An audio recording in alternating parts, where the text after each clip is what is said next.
चलिए मैं स्टार्ट करते हैं। तो लास्ट क्लास में हमने जेसन फाइल्स देख ली थी, ठीक है।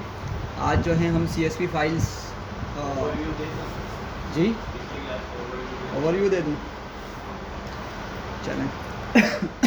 कोई बच्चा बताएगा कि कोई बच्चा पसंद करेगा आगे यहाँ पे बताना कि क्या क्या हमने डिस्कस किया था। हाँ भाई, ओवैस, अनीक जब लास्ट क्लास में आए थे, सुफियान, निवियान, राहुल। हाँ भाई ओवैस, आपका ही नाम है ना ओवैस, या कोई और है यहाँ पर ओवैस? बताना पसंद करेंगे आप? हाँ चलो, वहीं बैठे बैठे बता दो बस। समझ तो आई थी ना, तो फिर क्या मसला है? अब तो इतना बताना आना चाहिए भाई। नहीं बता सकते? इस चीज़ को ख़त्म करें अपनी, ये हेजिटेशन जो है ना, ये होनी नहीं चाहिए। खैर, यहाँ देख लें सारे, मैं बता देता हूँ। सॉरी, क्या किया था हमने देखा था भाई, जो हमारी टेक्स्ट फाइल्स होती हैं ना, टेक्स्ट फाइल्स सिर्फ हमारा कौन सा डेटा हैंडल कर सकती हैं? सिर्फ टेक्स्ट डेटा हैंडल कर सकती हैं। और टेक्स्ट डेटा हमने देखा था कौन सा होता है? स्ट्रिंग वाला जो डेटा होता है। सही है, हमने देखी थी ना शुरू में जब 4 टाइप्स हमने पढ़ी थी स्टार्ट में, बिल्कुल, इंटीजर, फ्लोट, बूलियन, स्ट्रिंग। तो स्ट्रिंग को ही हम टेक्स्ट बोल रहे हैं, ठीक है, या आप स्ट्रिंग बोल रहे हैं, आपकी मर्ज़ी। तो जो हमारी टेक्स्ट फाइल्स होती हैं उसमें इंटीजर, फ्लोट, बूलियन, और हमने इसके अलावा और भी डेटा टाइप्स पढ़े थे बाद में, जैसे कि लिस्ट हो गई, टपल्स हो गए, डिक्शनरीज हो गई, सेट्स हो गए, ठीक है। और फिर हमने इसके फर्दर कॉम्प्लेक्स स्ट्रक्चर्स देखे थे, जैसे dictionary of dictionary, list of dictionary, इस तरह करके हमने कॉम्प्लेक्स स्ट्रक्चर्स देखे थे। टेक्स्ट फाइल्स इन तमाम डेटा टाइप्स को हैंडल नहीं कर सकती। मतलब अगर मैं इस तरह का डेटा टेक्स्ट फाइल में लिखना चाहूँ, ठीक है, तो क्या करना पड़ेगा मुझे? उसको स्ट्रिंग बना कर ही भेजना पड़ेगा। टेक्स्ट फाइल के अंदर स्ट्रिंग बना कर ही मुझे स्टोर करना पड़ेगा। बात समझ आ रही है? तो टेक्स्ट फाइल के अंदर मुझे उस डेटा को स्ट्रिंग बना कर ही सेव करना पड़ेगा या स्टोर करना पड़ेगा। कुछ बोल रहे हैं साथ भाई? अनाउंसमेंट करनी है क्या अभी?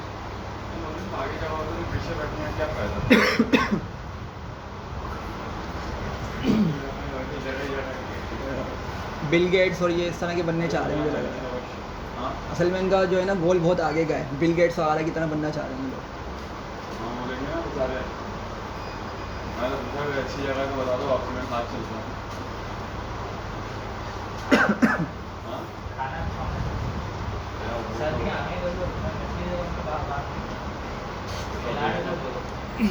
किसकी दावत है भाई? पता नहीं पता।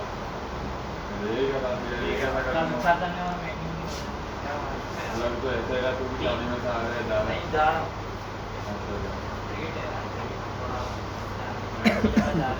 मैं कुछ जाने लेकिन मैं जानूंगा दोनों खाने चौथा किसी मौजूद है ना वहाँ पे, चलता भी है, मौजूद भी है, नेट भी चलता है। हाँ बस आगे बैठो आराम से, जरूरी है पीछे बैठना है।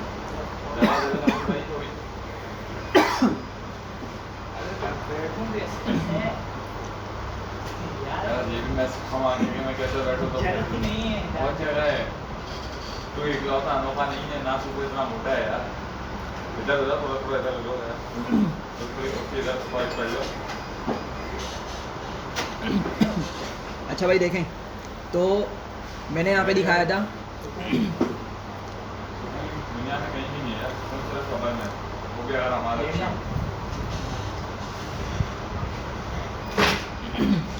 देखें, यहाँ पे देखें, ये मैंने लास्ट क्लास में बताया था कि जब मैंने एक फ़ाइल को ओपन करके नंबर्स के नाम से एक मैंने फ़ाइल बनाई थी TXT की, और जब मैंने उसमें 45 लिखना चाहा, 45 उसमें सेव करना चाहा, और 45 की डेटा टाइप क्या है अभी?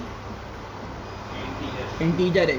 तो इसने मुझे क्या एरर दिया कि must be string not integer, कि अगर हम टेक्स्ट फाइल में कुछ लिखना चाह रहे हैं तो वो टेक्स्ट होना चाहिए या स्ट्रिंग होना चाहिए। इंटीजर को वो एक्सेप्ट नहीं करेगा, मतलब इंटीजर वाली डेटा टाइप को हमारे फाइल में ले जाकर नहीं लिख सकता। अच्छा, फिर मैंने कहा चलो भाई फिर मैंने क्या किया था, अच्छा ये फिर मैंने ना स्ट्रिंग बना के उसको टाइप कास्ट कर दिया था, ठीक है। फिर मैंने उसको क्या किया था, यहाँ पे टाइप कास्ट कर दिया था, और टाइप कास्ट करने के बाद जी। तो जब मैंने टाइप कास्ट किया था तो क्या हो गया था मेरा, ये वाला कोड चल गया था, उसने कोई एरर नहीं दिया था, सही है, क्योंकि वो तो अब स्ट्रिंग बन चुका है, टेक्स्ट बन चुका है हमारा नंबर, ठीक है, और वो जाके फाइल में सेव हो गया था। फिर मैंने कहा कि भाई चलो मेरा फ्लोट सेव कर दो, सही है। तो इसने जब भी मना कर दिया, बोला भाई अभी भी इसको स्ट्रिंग ही चाहिए, फ्लोट नहीं इसको चाहिए, और ये फ्लोट को हमारी फाइल में नहीं लिख सकता, ठीक है। अच्छा, फिर मैंने कहा चलो लिस्ट के साथ चेक करते हैं। तो लिस्ट के साथ जब मैंने लिखने की कोशिश करी थी, ठीक है, कुछ नंबर्स मैंने लिस्ट में लिख दिए थे, तो इसने जब भी एरर दे दिया कि भाई इसको स्ट्रिंग ही चाहिए, इसको लिस्ट नहीं चाहिए। अगर ये किसी चीज़ के साथ काम कर सकता है तो वो सिर्फ स्ट्रिंग है या टेक्स्ट है।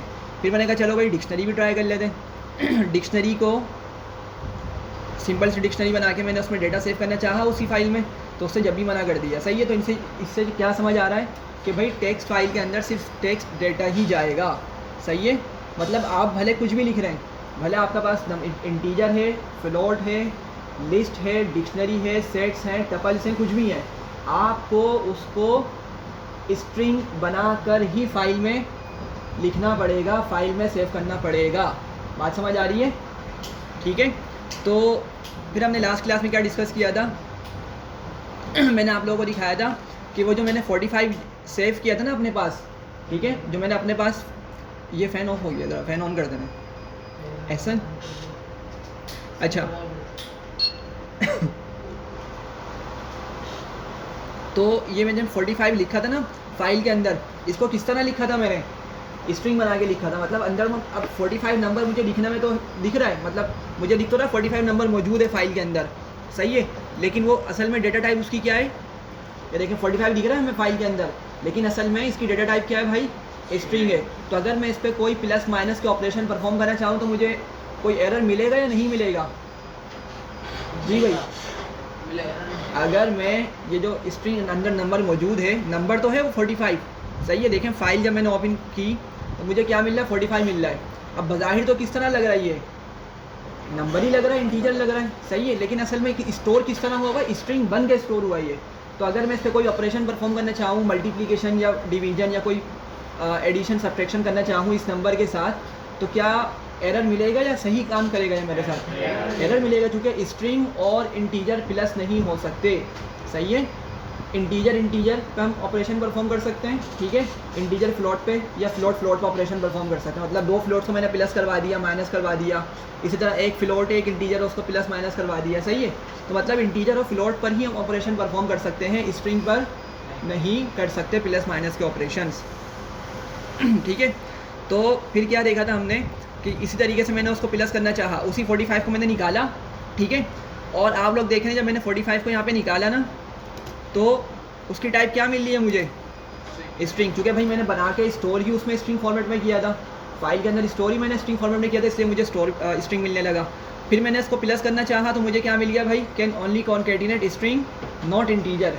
मतलब अगर ये बोल रहे हैं अगर आप तो कॉन्केटिनेट करवाना चाहते हैं, मतलब अगर आप प्लस ऑपरेटर का यूज़ करके दो स्ट्रिंग्स को जोड़ना चाहते हैं, ठीक है, तो ये काम करेगा। क्या बोल रहा है, कैन ओनली कॉन्केटिनेट स्ट्रिंग, मतलब ये प्लस की मदद से दो स्ट्रिंग्स को तो जोड़ सकता है, लेकिन इंटीजर और स्ट्रिंग को नहीं जोड़ सकता। तो भाई देखें मेरे पास यहाँ पे डेटा में जो चीज़ आ रही है वो क्या है, स्ट्रिंग है, और जो मेरा डेटा है 10 वाला ये क्या है, एक्चुअली इंटीजर है। तो ये अलग अलग डेटा टाइप की चीज़ है ना, इसलिए इनको ये परफॉर्म नहीं कर सकता। हाँ, अगर मैंने इसको कोई स्ट्रिंग पास कर दी होती, 10 की जगह मैं कुछ और लिख देता यहाँ पर, तो मेरा काम हो जाता। या अगर मैं इस 10 को ही स्ट्रिंग बना देता तो फिर मेरे पास क्या हो जाता, वो सिर्फ आपस में जुड़ जाते, प्लस माइनस नहीं हो पाता। फिर भी समझ आ रही है, आपस में सिर्फ जुड़ जाते, तो नंबर क्या हो जाता मेरे पास फिर 4510 जी 4510 हो जाता, ठीक है। मतलब सिर्फ नंबर जुड़ जाते हैं, कॉन्केटिनेशन में ये होता है, सही है। फिर हमने देखा था कि भाई हम जो है यहाँ क्या किया था हमने, अच्छा अपेंड मोड में हमने फाइल को ओपन किया था यहाँ पर और डेटा को राइट किया था। खैर अभी आगे चलते हैं डिक्शनरी, ठीक है। इसी तरह मैंने डिक्शनरी को भी बना के भेजा था, लेकिन डिक्शनरी को भी मैंने किस में कन्वर्ट किया था भाई, स्ट्रिंग में कर दिया था। मैं इसको दिखा दूँ एक बार आप लोगों को जल्दी से। तो जब मैं यहाँ पर आऊँगा डिक्शनरी में, तो देखें अब बज़ाहिर तो मुझे लग रहा है कि भाई जो मेरा डेटा वो किस तरह मौजूद है, डिक्शनरी फॉर्म में मौजूद है, लेकिन डिक्शनरी फॉर्मेट में मौजूद नहीं है, क्योंकि मैंने इसको अंदर सेव ही किस तरह किया था, स्ट्रिंग बना के। ये देखें, अगर आप लोग देखें, स्ट्रिंग टाइप कास्ट किया मैंने किसको, इस डिक्शनरी को, और फिर उसमें जाके सेव हुआ मेरी फाइल के अंदर, समझ आ रही है? इसका मतलब ये हुआ कि भाई हमने डिक्शनरी में बहुत सारे ऑपरेशन देखे थे, जैसे हमने डिक्शनरी के अंदर कोई की ऐड करना देखी थी, या डिक्शनरी से कोई की निकालना सीखी थी। ये सबको याद है ना भाई किस तरीके से किया था? तो मतलब अगर तो वाकई में ये डिक्शनरी है तो मैं इस पर ऑपरेशन परफॉर्म करने चाहिए मुझे सारे, सही है ना? मैं इसमें एक की ऐड कर सकता हूँ, या मैं इसकी क्या कर सकता हूँ, की मदद से इसकी वैल्यू निकाल सकता हूँ, सही है? तो फिर मैंने दिखाया था कि भाई अगर मैं क्या करूँ, उसी डेटा को रीड करूँ, और रीड करके अगर मैं क्या करूँ, यहाँ पे हमने की लिखी थी, वैसे मैंने 5 बाद में लिख दिया था, यहाँ पे हमने की पास की थी। अगर मैं यहाँ पे नेम लिखूँगा ना तो क्या होगा, मुझे डेटा मुझे नेम के अगेंस्ट क्या लिखा हुआ है, मैंने सैलानी लिखा हुआ है ना, तो मुझे ये इस तरह लिखने पे उसका नेम नहीं मिलेगा। देखें क्या बोल रहा है, string indices must be integer. String indices मतलब अंदर क्या मौजूद है उसके पास, स्ट्रिंग। हमें दिख तो रहा है बाहिर वो डिक्शनरी, लेकिन अंदर वो है स्ट्रिंग। तो बोल रहा है भाई अगर आपको स्ट्रिंग से डेटा निकालना है ना तो आप क्या करें, इस इंटीजर्स बना के पास करें, नेम की जगह क्या पास करें, इंटीजर बना के पास करें, ठीक है? इससे क्या समझ आ रहा है कि भाई हमारा जो डेटा अंदर मौजूद है वो डिक्शनरी में नहीं है, वो अंदर स्ट्रिंग में है, ठीक है? तो इसलिए हम इस पर डिक्शनरी वाले ऑपरेशन परफॉर्म नहीं कर सकते। तो इन अ नटशेल के भाई हम अगर लिस्ट हो गई, डिक्शनरीज हो गई, अगर ये डेटा हम अपनी फाइल में स्टोर करना चाह रहे हैं टेक्स्ट फाइल में, तो वो नहीं कर सकता, हमें उसको टाइपकास्ट करना पड़ेगा, ठीक है? उसको पार्स करना पड़ेगा, और जब हमने उसको टाइपकास्ट करके डेटा को अंदर स्टोर कर दिया तो फिर हमारे वो किसी काम का नहीं है डेटा, क्योंकि मैं सब ऑपरेशन ही परफॉर्म नहीं कर पा रहा हूँ। तो इसीलिए फिर हमने जेसन फाइल का पढ़ा था कि हमारी जो जेसन फाइल्स होती हैं वो क्या करती हैं, वो इन चीज़ों को हैंडल करती हैं। हम हर तरह का डेटा जेसन फाइल्स में ऐड कर सकते हैं। तो इसका ज़रा सिंटेक्स था, हमने ये देखा था कि भाई हमें पहले जेसन को इंपोर्ट करना पड़ता है, फिर हम फाइल को ओपन कर लेंगे, लेकिन उसकी एक्सटेंशन क्या लिखेंगे, .json लिखेंगे, और राइट मोड में ओपन करेंगे, मतलब हम लिखना चाह रहे हैं उस फाइल के अंदर, ठीक है? और फिर हमने क्या किया था, अच्छा थोड़ा सा इसका सिंटेक्स डिफरेंट है, तो हमने लिखा था json.dump करके हमने लिखा था।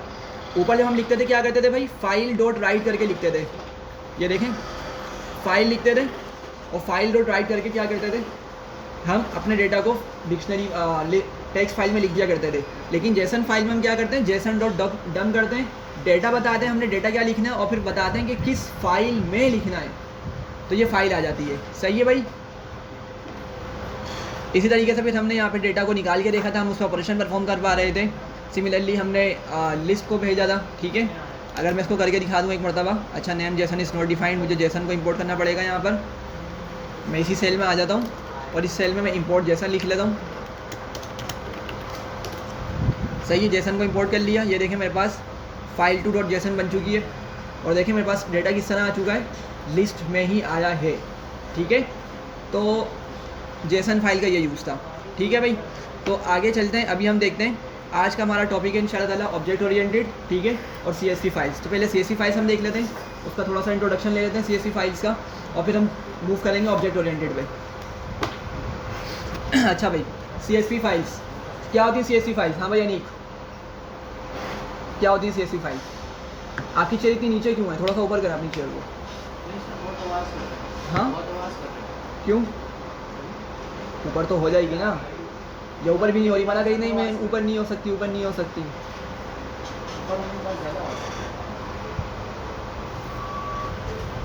चलें, वालेकुम अस्सलाम। यहाँ फोकस कर लें सारे, वालेकुम अस्सलाम। जी भाई, CSV फाइल्स क्या होती हैं?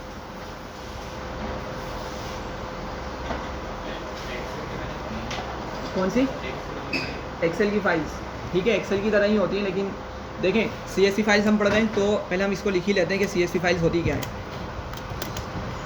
ये होती हैं कॉमा सेपरेटेड वैल्यूज़, मतलब ऐसी फाइल्स होती हैं जिसके अंदर वैल्यूज़ किस तरह लिखी हुई होती हैं, कॉमा करके सेपरेट हुई हुई होती हैं। मतलब अगर जैसे मेरे पास बहुत सारे डेटा की हेडिंग्स हैं, लेट्स सपोज मैं बोलता हूँ भाई एक स्कूल में क्लास का डेटा है, एक स्कूल में क्लास के स्टूडेंट्स का डेटा है, तो क्या क्या होगा, नेम होगा उनका, उनकी एज होगी, उनकी फ़ीस होगी, उनके मदर नेम, फादर नेम, ठीक है?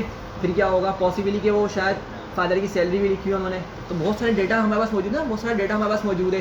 तो इन तमाम की वैल्यूज़ किस तरह सेपरेट हुई हुई होंगी? जैसे पहले नेम आ रहा है, नेम में लिखा हुआ होगा क्या जैसे मोहम्मद अली, ठीक है?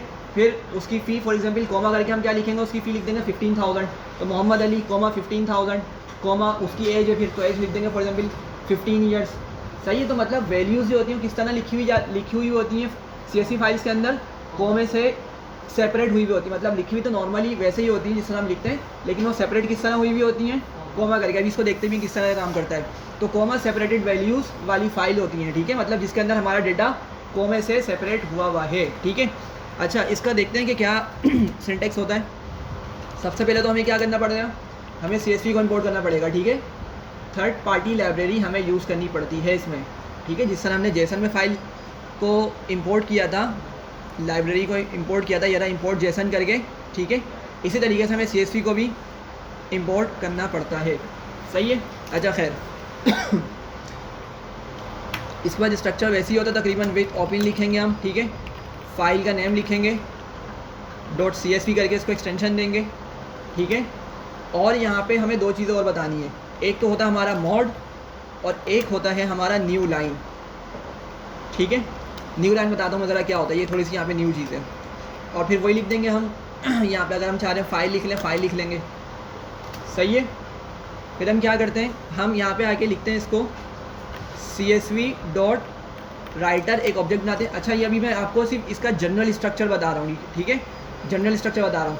CSV डॉट राइटर लिखेंगे, उसके बाद हम क्या करते हैं, जो भी हमने यहाँ पे चीज़ लिखी हुई है, जो भी हमने यहाँ पे रेफरेंस लिखा है, रेफरेंस के लिए जो भी हमने वर्ड लिखा है उसी चीज़ को हम अंदर लिख देंगे, सही है। और फिर एक चीज़ और बताते हैं यहाँ पर, वो कहलाते हैं डीलिमिटर,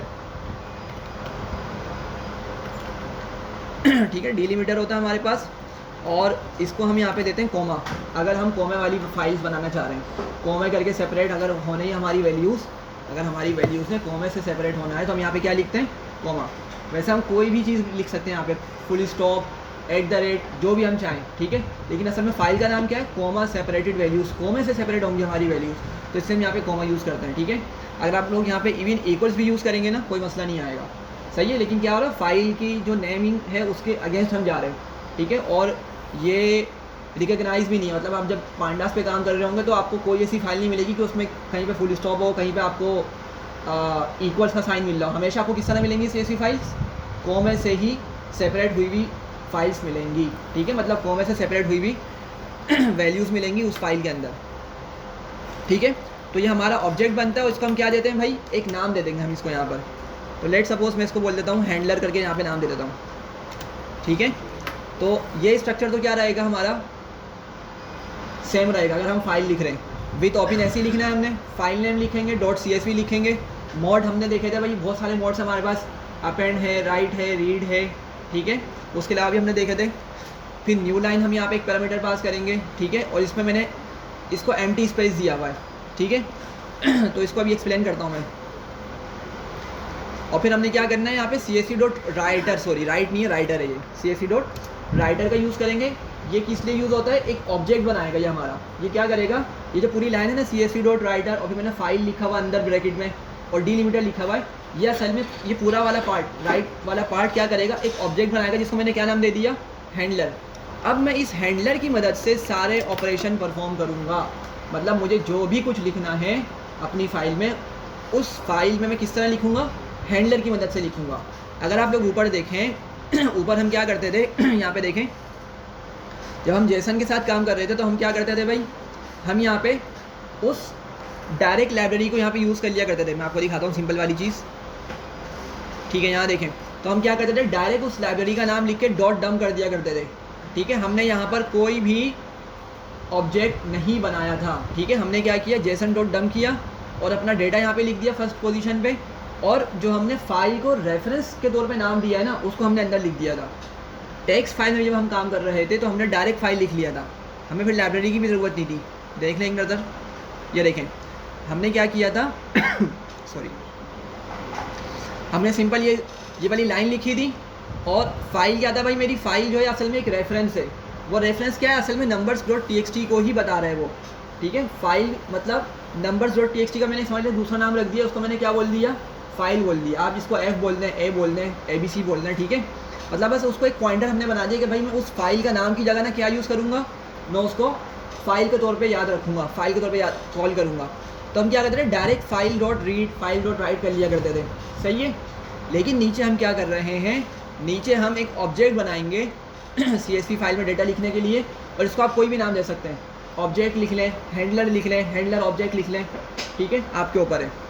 अच्छा, फिर उसके बाद हम यहाँ पे लिखना स्टार्ट करेंगे हैंडलर डॉट राइट रो। अच्छा देख रहे हैं हमारे पास इसमें ऑप्शन थोड़ा सा डिफरेंट है। अब ऊपर हमने क्या यूज़ किया था भाई, txt फाइल जब लिख रहे थे, जब हम txt फाइल को राइट पर्पज़ के लिए ओपन करते थे तो हम कौन सा मेथड यूज़ करते थे डेटा को लिखने के लिए?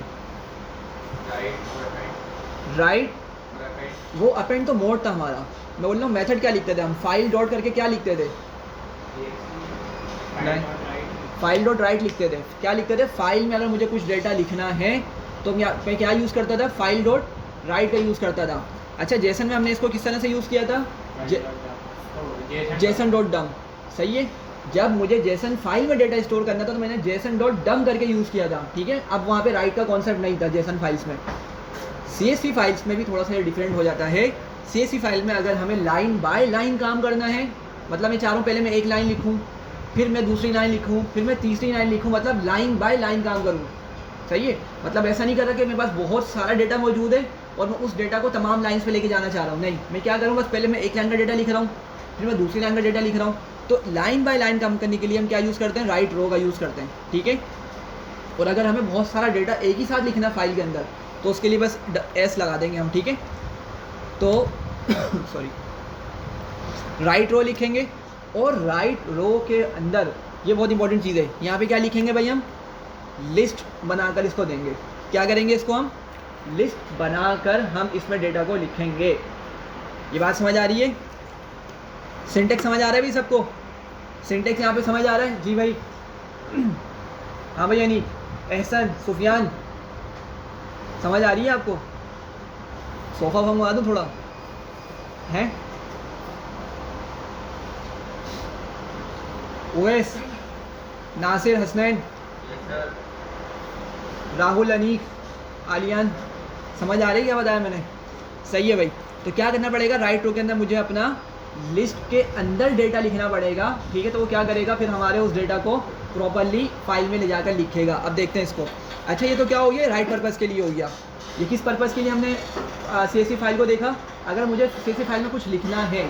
ठीक है, अच्छा रीड के लिए क्या करेंगे हम? इसका भी थोड़ा सा स्ट्रक्चर लिख देता हूँ जल्दी से, मैं इसी को कॉपी कर लेता हूँ पहले तो।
चले भाई, तो जो एक बेसिक सा मैंने यहाँ पे लिख दिया है। ठीक है, इसको एग्जीक्यूट करके देखेंगे तो हमें क्या करना होगा भाई, सिर्फ सिंपल फाइल नेम लिखेंगे CSV एक्सटेंशन के साथ, मोड पास करेंगे। ठीक है, मोड हमारा क्या होगा, अगर हम रीड के लिए खोल रहे हैं तो मोड भी क्या होगा हमारा भाई, R मोड होगा। सही है, R मोड होगा हमारे पास। ठीक है, और वही फाइल लिखेंगे सॉरी, और यहाँ पे क्या करेंगे, CSV.reader के अंदर क्या लिख देंगे, फाइल को लिख देंगे बस, कि भाई हमारी उस फाइल से जाओ, डेटा लेकर आ जाओ। सही है, वो डेटा किस में आ जाएगा, डेटा के अंदर आ जाएगा। ठीक है, फिर इसको अभी आगे देखते हैं कि किस तरीके से काम करती है, थोड़ा सा इसमें और डिफरेंस है। ठीक है, अभी हम चलते हैं फाइल को लिखते हैं, कोई बेसिक सा डेटा लिखते हैं। जी बोलें। यूज़, अच्छा देखें जब आप पांडास नमपाई तो खैर नहीं, पांडा से जब आप काम कर रहे होंगे ना तो हमें डेटा सुन लो भाई, अभी वो बता रहा हूँ। कैगल से जब हम डेटा सेट्स डाउनलोड कर रहे होंगे ना तो सारा डेटा हमें किस फॉर्म में मिलता है, CSV फॉर्मेट में मिलता है। आप जब डेटा देख रहे होंगे ना, जैसे हाउसिंग स्कीम प्राइसेस का फॉर एग्जाम्पल डेटा आपने उठा लिया। ठीक है, जैसे किसी भी एरिया की आपके पास हाउसेस के प्राइसेस का डेटा आपके पास आ गया, अब आप चाह रहे हो उस पर कोई एनालिटिक्स परफॉर्म करें, उसको डेटा को क्लीन करें। सही है, तो फिर आपको क्या करना पड़ेगा, आपको डेटा तो चाहिए ना।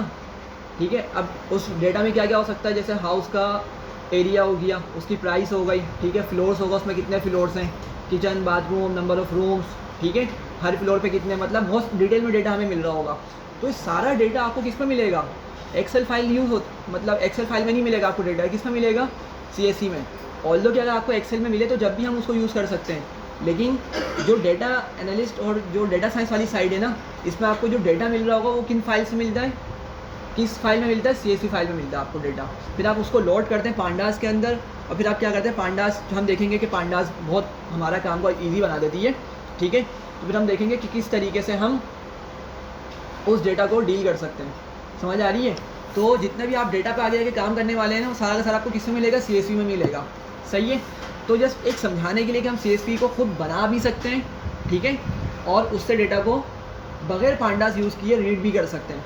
सही है। तो हम बस एक मतलब एक बेसिक से इंट्रोडक्शन लेंगे, बहुत इतनी इसकी डिटेल में नहीं जाएंगे। खैर चलूँ आगे, सब यहाँ पे खड़े हैं, सबको समझ आ गई यहाँ तक? चलें। असल में डिलीमीटर जो है ना, वो बताएगा कि भाई जो मेरा डेटा है ना, उसको आपने किससे सेपरेट करना है, ये हमें बताएगा। मतलब हमें नहीं बताएगा, पाइथन को बताएगा कि हमने जो डेटा सेपरेट करना है वो किस तरह सेपरेट करना है। तो उस पर मैंने लिख दिया कोमा। सही है। चूँकि अभी मैं देखें फ़ाइल खुद क्रिएट करूँगा, CSV फाइल। सही है। मैं CSV फाइल खुद क्रिएट करूँगा तो मैं खुद उसमें डेटा भी डालूँगा, लाजमी सी बात है। तो अगर मैं ये डिलीमीटर ना बताऊँ ना, तो क्या मसला आएगा पाइथन को पता नहीं चल पाएगा उसमें सेपरेट किस तरह करना है। अगर मैं ये हटा दूँ ना, कोमा हटा दूँ मैं, तो क्या होगा, सारे के सारे वर्ड्स ना एक साथ जुड़ कर आ जाएंगे, ठीक है। जैसे पहले मेरे पास 4 कॉलम है, स्टूडेंट का डेटा, उसमें 4 कॉलम्स बन रहे हैं, एक नेम है, एक उसकी एज है, एक फ़ीस है और क्लास है। अब अगर मैं कोमा नहीं लगाऊंगा ना, तो क्या होगा, नेम के ई के बाद फ़ौरन से क्या आ जाएगा? ए आ जाएगा, एज का ए आ जाएगा, और एज के ई के बाद फ़ौरन से उसकी फ़ी आ जाएगी। समझ आ रही है? तो मतलब सारे के सारे वर्ड्स एक साथ जुड़कर आ जाएंगे, जो कि बैड प्रैक्टिस है, ठीक है। तो हमें क्या करना है, कोमा यूज़ करके हमें अपने डेटा को सेपरेट करना है। सही है। अच्छा, तो हम यहाँ चलते हैं, विद ओपन लिखा, यहाँ पे हम फाइल का नेम लिख लेते हैं। लेट सपोज मैं बोलता हूँ file1.csv। सही है। और मोड क्या लिखता हूँ मैं यहाँ पर भाई? W मोड लिखता हूँ। अच्छा, फिर मैंने एक बात और कही थी कि मुझे यहाँ पे न्यू लाइन का पैरामीटर यूज़ करना है, ठीक है, एस फाइल, ठीक है। फिर क्या करूँगा, अच्छा मैं यहाँ पे import CSV लिख लेता हूँ, import CSV,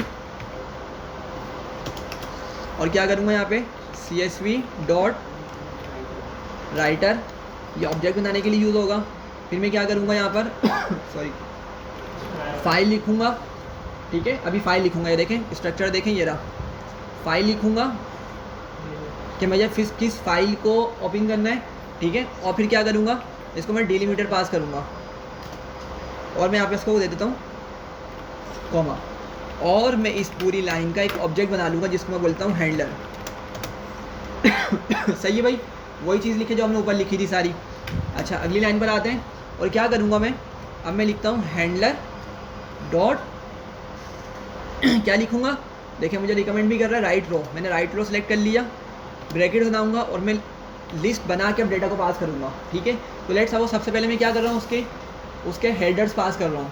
मेरे पास जो डेटा लिखने वाला हूँ मैं, उस डेटा के क्या पास कर रहा हूँ, हेडर्स लिख रहा हूँ, ताकि पहली लाइन में जब मैं डेटा को देखूँ तो मुझे पता चल जाए कि अच्छा भाई इस फाइल में ये डेटा मौजूद है। अगर मैं डायरेक्ट की वैल्यूज़ लिख दूँगा, मुझे क्या पता चलेगा कि भाई वो फ़ीस की बात हो रही है या किसी चीज़ की प्राइस की बात हो रही है, मुझे आइडिया नहीं हो सकेगा, ठीक है। तो अच्छी प्रैक्टिस क्या है कि हमेशा क्या करते हैं, हमेशा फर्स्ट लाइन में हेडर्स को लिखते हैं। तो यहाँ पे फ़िलहाल मैं हेडर लिख रहा हूँ, ठीक है। तो लेट सपोज मैं यहाँ पे लिख लेता हूँ नेम, और दूसरी वैल्यू मैं लिखता हूँ एज, दूसरा एलिमेंट मेरा एज का है, थर्ड वाला मेरा फ़ी का है, और फोर्थ है मेरा फॉर एग्जांपल क्लास। सही है। तो मैंने क्या किया, सिंपल, मैंने लिस्ट के अंदर जो जो मुझे डेटा लिखना था, मैंने लिस्ट के अंदर उन तमाम चीज़ों को लिख दिया। सही है, समझ आ रही है सबको यहाँ तक? ठीक है। पहले मैं इस चीज़ को रन करता हूँ और मैं आपको दिखाता हूँ कि किस तरीके से हमें फ़ाइल मिलने वाली है। ठीक है, ये रन हो गया और file1.csv करके हमारे पास फ़ाइल भी आ चुकी है। इसको ओपन कर लेते हैं तो देखें किस तरह का हमें मिल गया, नेम एज फ़ी क्लास। अच्छा, अभी मसला ये आ रहा है, चूँकि मैं यूज़ कर रहा हूँ गूगल कोलैब, तो इसने आपको कॉमा दिखाया ही नहीं है। ठीक है, मैं काम ये करता हूँ, मैं इसी चीज़ को ना VS कोड में ओपन करता हूँ और आपको फिर दिखाता हूँ किस तरीके से। या मैं कोमे के साथ मिलेंगी फाइल, मैं इसको यहाँ से कॉपी कर लेता हूँ कोड को अपने।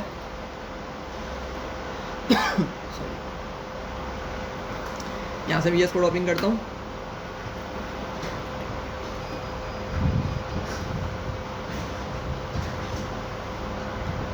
न्यू फाइल बना लेता हूँ। अगर ये चल जाए तो, लास्ट टाइम भी चल नहीं रहा था।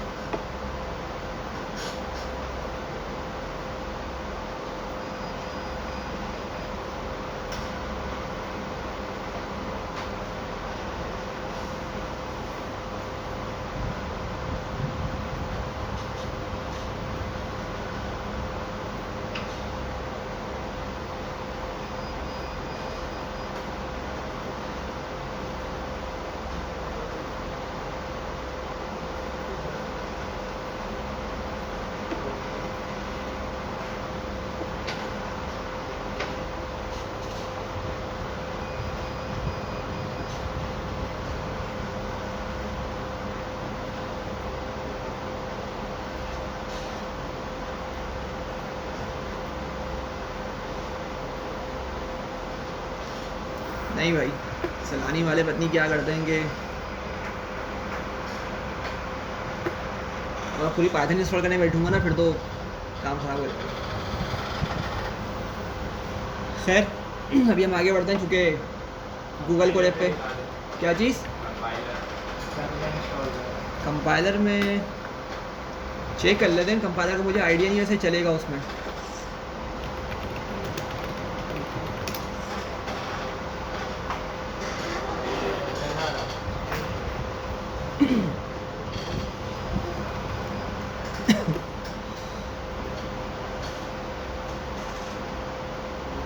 असल में फ़ाइल क्रिएट नहीं करने देता ना, ये मसला है इसका। हम इसका पाइथन का वो तो यूज़ कर सकते हैं।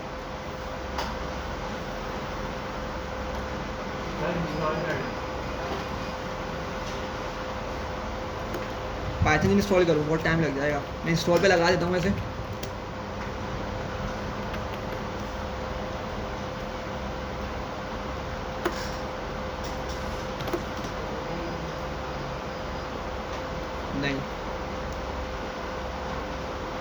नहीं काम करने देगा। खैर मैं इसको इंस्टॉल पे लगा देता हूँ। नहीं छोटा नहीं भाई है, आज वैसे आपकी क्लास छोटी सी है बिल्कुल। एनाकोंडा इंस्टॉल तो हुआ फिर पता नहीं क्यों नहीं आ रहा।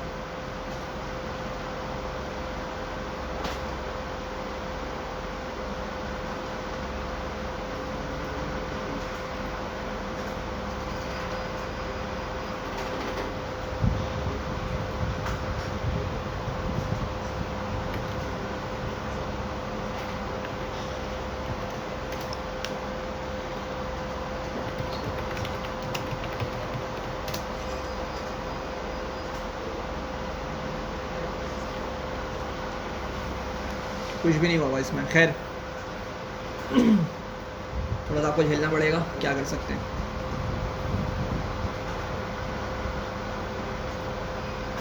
अच्छा भाई यहाँ देख लें, सारे देख लेंगे इसको। मैं आपको ना इसकी शॉर्ट वीडियो बना के डाल दूँगा, उसमें देख लीजिएगा। अभी मैं जो बता रहा हूँ कॉन्सेप्ट बिल्कुल इसी तरीके से सही है। तो हमने क्या किया, हमने ये फ़ाइल क्रिएट करी। जब इस फाइल को ओपन किया हमने file1.csv को, तो हमने देखा भाई हमें क्या क्या मिल रहा है, नेम, एज, फ़ी और क्लास मिल रही है। असल में ये तो अभी हमें पूरे प्रॉपर कॉलम में फॉर्म मिल रहा है ना। ये आपको किस तरह मिलेगा, ये हमें मिलेगा नेम कॉमा एज कॉमा फ़ी कॉमा क्लास, सब कुछ एक साथ लिखा हुआ होगा, जुड़े हुए होंगे, ठीक है। और किस तरह सेपरेट हुए हुए होंगे, ये कॉमा से सेपरेट हुए हुए होंगे। किसी के पास है वैसे लैपटॉप के, अभी लाएँ आप लैपटॉप के, लेकिन कनेक्ट कैसे करूँगा है, उसमें कॉमा आ रहा है ना। अब बस मैं दिखा नहीं सकूँगा आप लोगों को, क्योंकि प्रोजेक्टर इसी से कनेक्ट हुआ हुआ है। सही है, होगा क्या किस तरीके से। वो मुझे साथ भाई है ना, अभी आ जाएंगे, बोलेंगे फिर उसके ढीले हो जाते हैं वो। खैर तो समझ लें इसको क्या होगा कि देखें, अब इसको ज़रा समझिएगा, इसकी लॉजिक समझ लीजिएगा कि देखें अभी मेरे पास ये डेटा है, ठीक है, मेरे पास ये डेटा मौजूद है। और जब ये मेरा पाइथन का ऑब्जेक्ट इसको लिखने लगेगा ना, इस डेटा को लिखने लगेगा, तो क्या करेगा, सबसे पहले नेम लिखेगा। फाइल में लगे क्या लिखेगा, नेम लिखेगा।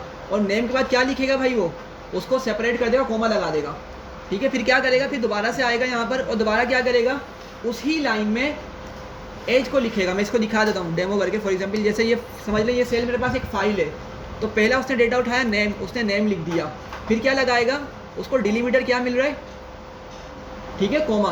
तो क्या करेगा, वो नेम के फ़ौरन बाद कोमा लगा देगा इस तरह, ठीक है। और फिर क्या करेगा, दोबारा से आएगा, डेटा उठाएगा, हमारा क्या है डेटा में, एज है, ठीक है। तो यहाँ पे आके वो एज लिखेगा, फिर कोमा लगा देगा वो, ठीक है। फिर क्या लिखेगा, फ़ी लिखेगा, फिर कोमा लगा देगा और फिर क्लास लिखेगा। समझ आ रही है। तो इस तरीके से क्या होता है हमारा ये डिलीमीटर सॉरी सी और CSV फाइल एक साथ चल रहे होते हैं। भाई समझ आ रही है, सही है। अब इसको आप लोग कोड में आपको दे दूंगा, फिर आप लोग इसको अपने पास रन कर लिएगा VS कोड में लोकल, ठीक है। तो आपको आइडिया हो जाएगा किस तरीके से काम करेगा। खैर अच्छा, अब मैंने देना क्या किया, मैंने अभी एक लाइन लिख ली है। मैंने क्या किया है, अभी एक लाइन लिख ली है। अब मैं क्या करता हूँ, मैं इसी की दोबारा कुछ वैल्यूज़ लिखता हूँ, ठीक है। तो मैं क्या करूँगा, मैं दोबारा से वैसे लिखूँगा, हैंडलर डॉट राइट रो ब्रैकेट्स बनाऊँगा और लिस्ट बना कर मैं इनकी वैल्यूज़ को पास करूँगा। लिस्ट बनाकर क्या करूँगा, इनकी वैल्यूज़ को पास करूँगा।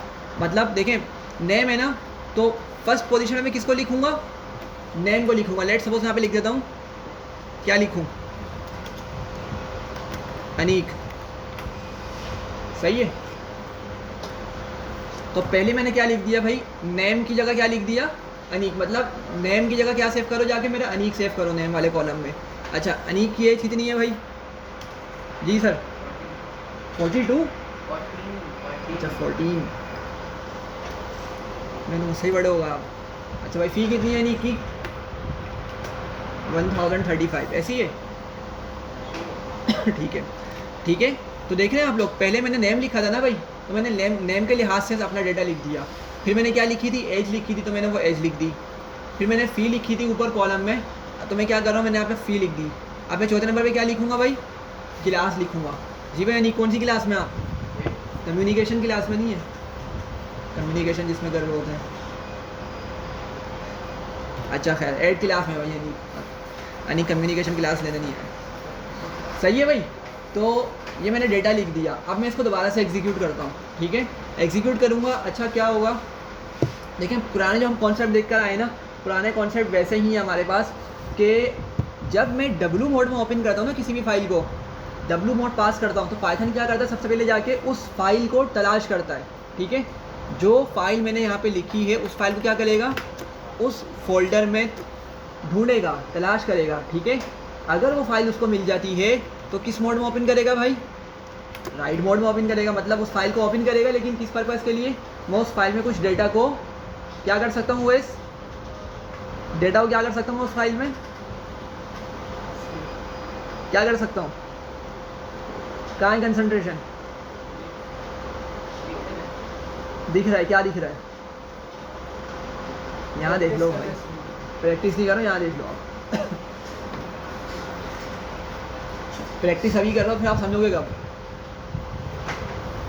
तो भाई W मोड में ओपन करेगा, सही है, राइट मोड में ओपन करेगा। लेकिन हमने देखा था राइट मोड की एक लिमिटेशन होती है कि वो पुराने डेटा को क्या करता है, हटा देता है, पुराने डेटा को डिलीट कर देता है, फिर मेरा न्यू डेटा ले जाकर लिखेगा, ओवरराइट कर देगा, एग्जैक्टली। तो क्या होने वाला है कि जो ऑलरेडी लिखा हुआ ना, नेम, एज, फ़ी, क्लास, उन सबको हटा देगा और दोबारा से जब डेटा लिखने लगेगा तो उसको दोबारा से क्या मिलेगा, वही डेटा मिलेगा जो उसने अभी डिलीट किया है, वही डेटा उसको मिलेगा जो उसने फर्स्ट लाइन से अभी रिमूव किया है, सही है। तो दोबारा से डेटा को लिख देगा कोमा के साथ सेपरेट करके। और जब इसको ये वाला डेटा मिलेगा तो क्या करेगा, अब अगली लाइन पर हमारे इस डेटा को खुद से ही क्या करेगा, इस डेटा को ले जाकर लिख देगा, सही है। यहाँ पे समझ लीजिएगा सारी बात सॉरी, जब हम टेक्स्ट फाइल को राइट मोड में ओपन करते थे ना, तो W मोड हमारा क्या करता था कि लाइन के एंड में ही खड़ा हो जाता था। मतलब कर्सर को कहाँ ले जाता था, हमारे पास लाइन के एंड में ही ले जाता था। तो हमने जब फर्दर कोई चीज़ लिखनी होती थी, क्या करते थे हम, अगर हमें कोई फर्दर चीज़ लिखनी होती थी और उसको अगली लाइन पे लेके जाना होता था, तो हम क्या करते थे, \n का यूज़ किया करते थे नेक्स्ट लाइन पे ले जाने के लिए। लेकिन यहाँ पर ऐसा नहीं है, यहाँ पे W मोड थोड़ा सा क्या है, स्मार्ट है। वो क्या करेगा, वो ऑटोमेटिकली मेरे डेटा को, अगली लाइन वाले डेटा को अगली लाइन में स्टोर करेगा, थर्ड लाइन के डेटा को थर्ड लाइन में स्टोर करेगा फाइल के अंदर, सही है। तो एग्जीक्यूट करते हैं इसको और देखते हैं कि किस तरीके से डेटा मिलने वाला है हमें। देख रहे हैं भाई, तो क्या हुआ, उसने नेम में किसको लिख दिया, अनीक को लिख दिया। और ऐसा क्यों हुआ, ऐसा इस वजह से हुआ कि भाई मैंने नेम फर्स्ट पोजीशन पे लिखा था, तो मैंने फर्स्ट पोजीशन पे उसका नेम ही लिखा है एक्चुअल, अनीक, सही है। एज लिखी थी मैंने, तो सॉरी, मैंने उसी पोजीशन पर उसकी एक्चुअल एज लिखी है। अगर मैं इसको पीछे आगे पीछे कर देता, लेट्स सपोज 1035 को पहले और 14 को बाद में कर देता, तो डेटा किस तरह मिलता फिर मुझे, ऐसा ही मिलता। मतलब एज में कौन आ जाता, फिर एज में 1035 आ जाता, और फी में ले जाके क्या लिख देता, 14 लिख देता, ठीक है। तो ये हमने खुद सही से लिखना है, इस डेटा को हमने क्या करना है, खुद सही से लिखना है। अगर हमने यहाँ पे कोई गड़बड़ करी, अगर हमने यहाँ पे कोई मिस्टेक करी, तो हमारा डेटा भी गलत तरीके से स्टोर हो जाएगा। हमारा डेटा क्या हो जाएगा भाई, गलत तरीके से स्टोर हो जाएगा। ये बात समझ आ रही है सबको? अच्छा, इससे रिलेटेड आपको ना, जब हम CSV फाइल्स पे काम करेंगे तो आपको बड़े एरर मिलेंगे। मतलब होगा क्या कि भाई आपकी एक एज का कॉलम चल रहा है, उसमें होना तो क्या चाहिए, सारे नंबर होने चाहिए ना। लेकिन लेट्स सपोज किसी पोजीशन में जाके आपको नंबर की जगह नाम मिल रहा है, सही है। तो क्या हो सकता है, जो डेटा लिखने वाला बंदा होगा ना, जो डेटा उसने CSV फाइल बनाई होगी, उसने यहाँ पर डेटा लिखते हुए कोई मिस्टेक की होगी। बात समझ आ रही है? जैसे 14, 15, 16 इस तरह की पूरी एज मिलनी चाहिए, नंबर्स मिलने चाहिए। लेकिन हमें क्या मिल रहा है यहाँ पे, लेट सपोज कोई स्ट्रिंग मिल गया, ठीक है, नेम मिल गया, या लेट सपोज सॉरी, हमें एज मिल रही है अल्फ़ाबेट्स में, ठीक है। जैसे 14 है ना, 14 ईयर उसने लिखा हुआ है FOURTEEN, ठीक है, उसकी स्पेलिंग लिखी हुई है। तो इस तरह का डेटा हमें बहुत फ्रीक्वेंटली CSV फाइल से मिल रहा होता है, ठीक है, जिसको हमें क्लीन करना पड़ता है, ठीक है। डेटा प्री प्रोसेसिंग कहलाती है कि हम डेटा पर काम करने से पहले उसको प्रॉपरली क्या करेंगे, प्रोसेस करेंगे। इसकी एक एग्जांपल और समझें। लेट सपोज भाई फ़ी जो है ना बच्चों की कितनी है, 1035 है, ठीक है। मोस्टली बच्चों की इसी तरह फीस होगी। अब अगर इसमें थोड़ा बहुत चेंज आता है तो कितना हो जाएगा, लेट सपोज कि भाई 1050 हो गई, सही है, या 1020 हो गई, 1000 रुपीज़ हो गई, मतलब इसी रेंज में घूम रहा होगा ना। लेकिन अगर आपको फ़ी की वैल्यू मिलती है भाई 200 या 150, तो क्या है, डेटा में एरर है ना। मतलब एक जो वैल्यू है हमें पता चल रहा है भाई, सही है। जैसे नॉर्मल सैलरी की बात कर लें, ठीक है, जैसे हम डेटा साइंटिस्ट के हमने डेटा उठाया, उसमें डेटा साइंटिस्ट की सैलरीज हमें मिल रही है। अब हमें पता है कि भाई एक ब्रैकेट है हमारे पास, यहाँ से यहाँ तक की रेंज होगी। जैसे फॉर एग्जाम्पल $90,000 से लेके $120,000 तक की प्राइस है, उसकी सैलरी है फॉर एग्जाम्पल, जो भी बंदा काम कर रहा है पर ईयर या पर एनम। लेकिन हमें एक डेटा मिलता है, मतलब उसी कॉलम में एक डेटा मिलता है जिसमें फॉर एग्जाम्पल लिखा हुआ 2000, सिर्फ 2000, सही है, एरर है ना डेटा के अंदर। तो ये डेटा जो हम फिर सही करेंगे इसको क्या बोलते हैं, डेटा प्री प्रोसेसिंग, ताकि हम डेटा को पहले सही कर सकें, फिर उस पर कोई काम करें तो हमारे पास कोई एरर के चांसेस ना हो, या हमारे पास कोई गलत एनालिसिस निकल कर ना आ जाए, सही है। तो खैर समझाने का मकसद ये था कि भाई हमें डेटा को क्या करना है, खुद से प्रॉपरली हैंडल करना है, ठीक है। लेकिन डेटा हमें बहुत समझ लें कि क्या बोलते हैं उसको, बहुत एरर वाला डेटा मिल रहा होता है, ठीक है। तो हमें उसको खुद प्री प्रोसेसिंग करनी पड़ती है। खैर यहाँ तक सब पहुँच गया, सबको क्लियर है। तो क्या करेगा, पाइथन का कंपाइलर इस डेटा को लिखेगा, दोनों लाइन्स के डेटा को लिखेगा, और क्या करेगा भाई, फिर फाइल को ऑटोमेटिकली क्लोज कर देगा, सही है। बात समझ आ रही है सबको यहाँ तक? अच्छा, एक बात ज़रा यहाँ पे देख लीजिएगा कि मैं क्या कर रहा हूँ, लाइन बाय लाइन डेटा को लिख रहा हूँ, सही है, लाइन बाय लाइन डेटा को लिख रहा हूँ। मैं यहाँ पे क्या करता हूँ, मैं यहाँ पे 2 लाइन्स और लिख लेता हूँ, ठीक है। लेट सपोज एक में यहाँ पे नाम डाल देता हूँ मैं राहुल का, लेट सपोज एज है 18 सॉरी, फीस सेमी है, और एज है लेट सपोज, अच्छा क्लास है, सॉरी कौन सी क्लास में हो भाई, 12, सेकेंड ईयर में 12 आ गई, ठीक है। यहाँ पे लिख लेते हैं निवियान, क्या एज है भाई, रैंडम लिख दूँ, आप खुद ही बोलते हो निवियान, राबियान है, निवियान नहीं आता मुझे। अच्छा, मैं आपको निवियान बोलता है, आपने नोट भी नहीं किया क्या? नहीं, आपको निवियान बोल रहा हूँ हर क्लास में, राबियान ना, सही, मैं निवियान ही बोलता आ रहा हूँ आज तक। खैर राबियान लिखा, ठीक है, एज 19 लिख दी रैंडम, ठीक है, फीस यही है। और भाई आप कौन सी क्लास में, खत्म होने वाला, 16 ही लिख लेता हूँ फिलहाल, टोटल हम देख रहे हैं, ठीक है। अच्छा भाई, तो मैंने डेटा लिख लिया, अब क्या होगा, ये देख रहे हैं आप लोग, डेटा में लाइन बाय लाइन डेटा को लिख रहा हूँ, सही है। तो लाइन बाय लाइन डेटा को लिखने के लिए हम क्या करते हैं, राइट रो का यूज़ करते हैं। अभी हम देखेंगे कि सारा डेटा एक साथ किस तरह लिख सकते हैं। वो भी हम देखेंगे, ठीक है। लेकिन आप लोग देख रहे होंगे पहली लाइन का डेटा लिखा मैंने, फिर मैंने दूसरी लाइन का डेटा लिखा, तीसरी लाइन का डेटा लिखा और फोर्थ लाइन का डेटा लिखा मैंने यहाँ पे, ठीक है। तो दोबारा से इसको एग्जीक्यूट करते हैं तो हमें क्या होगा, इसी तरह से डेटा हमें यहाँ पर डिस्प्ले होकर मिल जाएगा। सही है, तो देखना आप लोग हमें प्रॉपरली डेटा मिल रहा है। लेकिन याद रखिएगा नॉर्मल नहीं कर रहा यार, फोकस कर लो यार, समझ। यहाँ एक चीज़ देख लीजिएगा कि अभी हमें टेबल बन के डेटा मिल रहा है ना। आप जब VS कोड में काम करेंगे तो किस तरह मिलेगा भाई, कोमा से सेपरेट हुआ होगा, ठीक है। इवन स्पेस भी नहीं होगा, नेम के फ़ौरन बाद कोमा, फिर नेम के फ़ौरन बाद कोमा, कोमे के बाद एज, एज के बाद कोमा, कोमे के बाद फी, इस तरह का डेटा मिल रहा होगा हमें, ठीक है। समझ आ रही है। अच्छा एक चीज़ और समझ लें, क्योंकि अब ये सही से मतलब हमें शो नहीं कर रहा है जो उसका एक्चुअल बिहेवियर है, तो थोड़ा सा उसको मॉडिफाई करके हमें दिखा रहा है। यहाँ पर न्यू लाइन जो मैंने लिखी थी ना, ये न्यू लाइन का पर्पज़ था। अब ज़रा एक बात देखिए, समझिएगा यहाँ पर होता क्या है, अगर मैं न्यू लाइन नहीं लिखूँगा ना, अगर मैं न्यू लाइन नहीं लिखूँगा तो पता है मेरा डेटा किस तरह से आएगा। मैं इसको दिखा देता हूँ यहाँ पे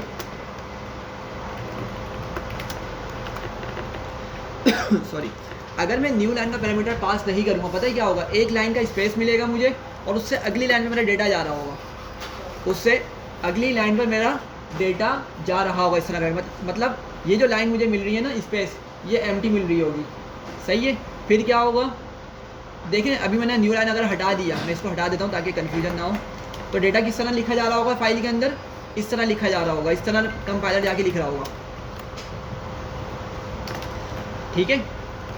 फिर एक लाइन छोड़ के अगली लाइन पर ले आएगा, सही है। हाँ भाई इसी तरह काम कर रहा है आलियान। अगर आप न्यू लाइन का पैरामीटर हटाएं तो एक लाइन छोड़ के एक लाइन पर डेटा लिख रहा है या नहीं लिख रहा, ठीक है। तो हमने क्या किया, असल में न्यू लाइन को ख़त्म कर दिया, ऐसे ही दे रहे हैं, क्या कर रहे हैं, हाँ एक लाइन का स्पेस मिलेगी फिर अगली लाइन पे लिखेगा, सही है। मतलब फर्स्ट लाइन पे डेटा लिखा, सेकंड वाली को छोड़ेगा और थर्ड वाली पे लिखेगा, फिर फोर्थ वाली को छोड़ेगा, फिर किस पे लिखेगा डेटा हमारा, फिफ्थ लाइन पे लिखेगा, ठीक है। जो कि क्या है, बिला फजूल में हम अपनी फाइल का साइज़ बढ़ा रहे हैं, ऐसे ही है ना। हम स्पेस क्यों दे रहे हैं, हमें स्पेस की ज़रूरत ही नहीं है। तो हम क्या करते हैं, इसीलिए यहाँ पर पैरामीटर पास करते हैं न्यू लाइन करके, जो कि क्या करता है, हमारी वो जो स्पेस में मतलब एक एम्प्टी लाइन आ रही होती है ना, उसको ख़त्म कर देता है ये, सही है, समझ आ रही है। तो ये पैरामीटर पास करना लाजमी है इसीलिए, ठीक है।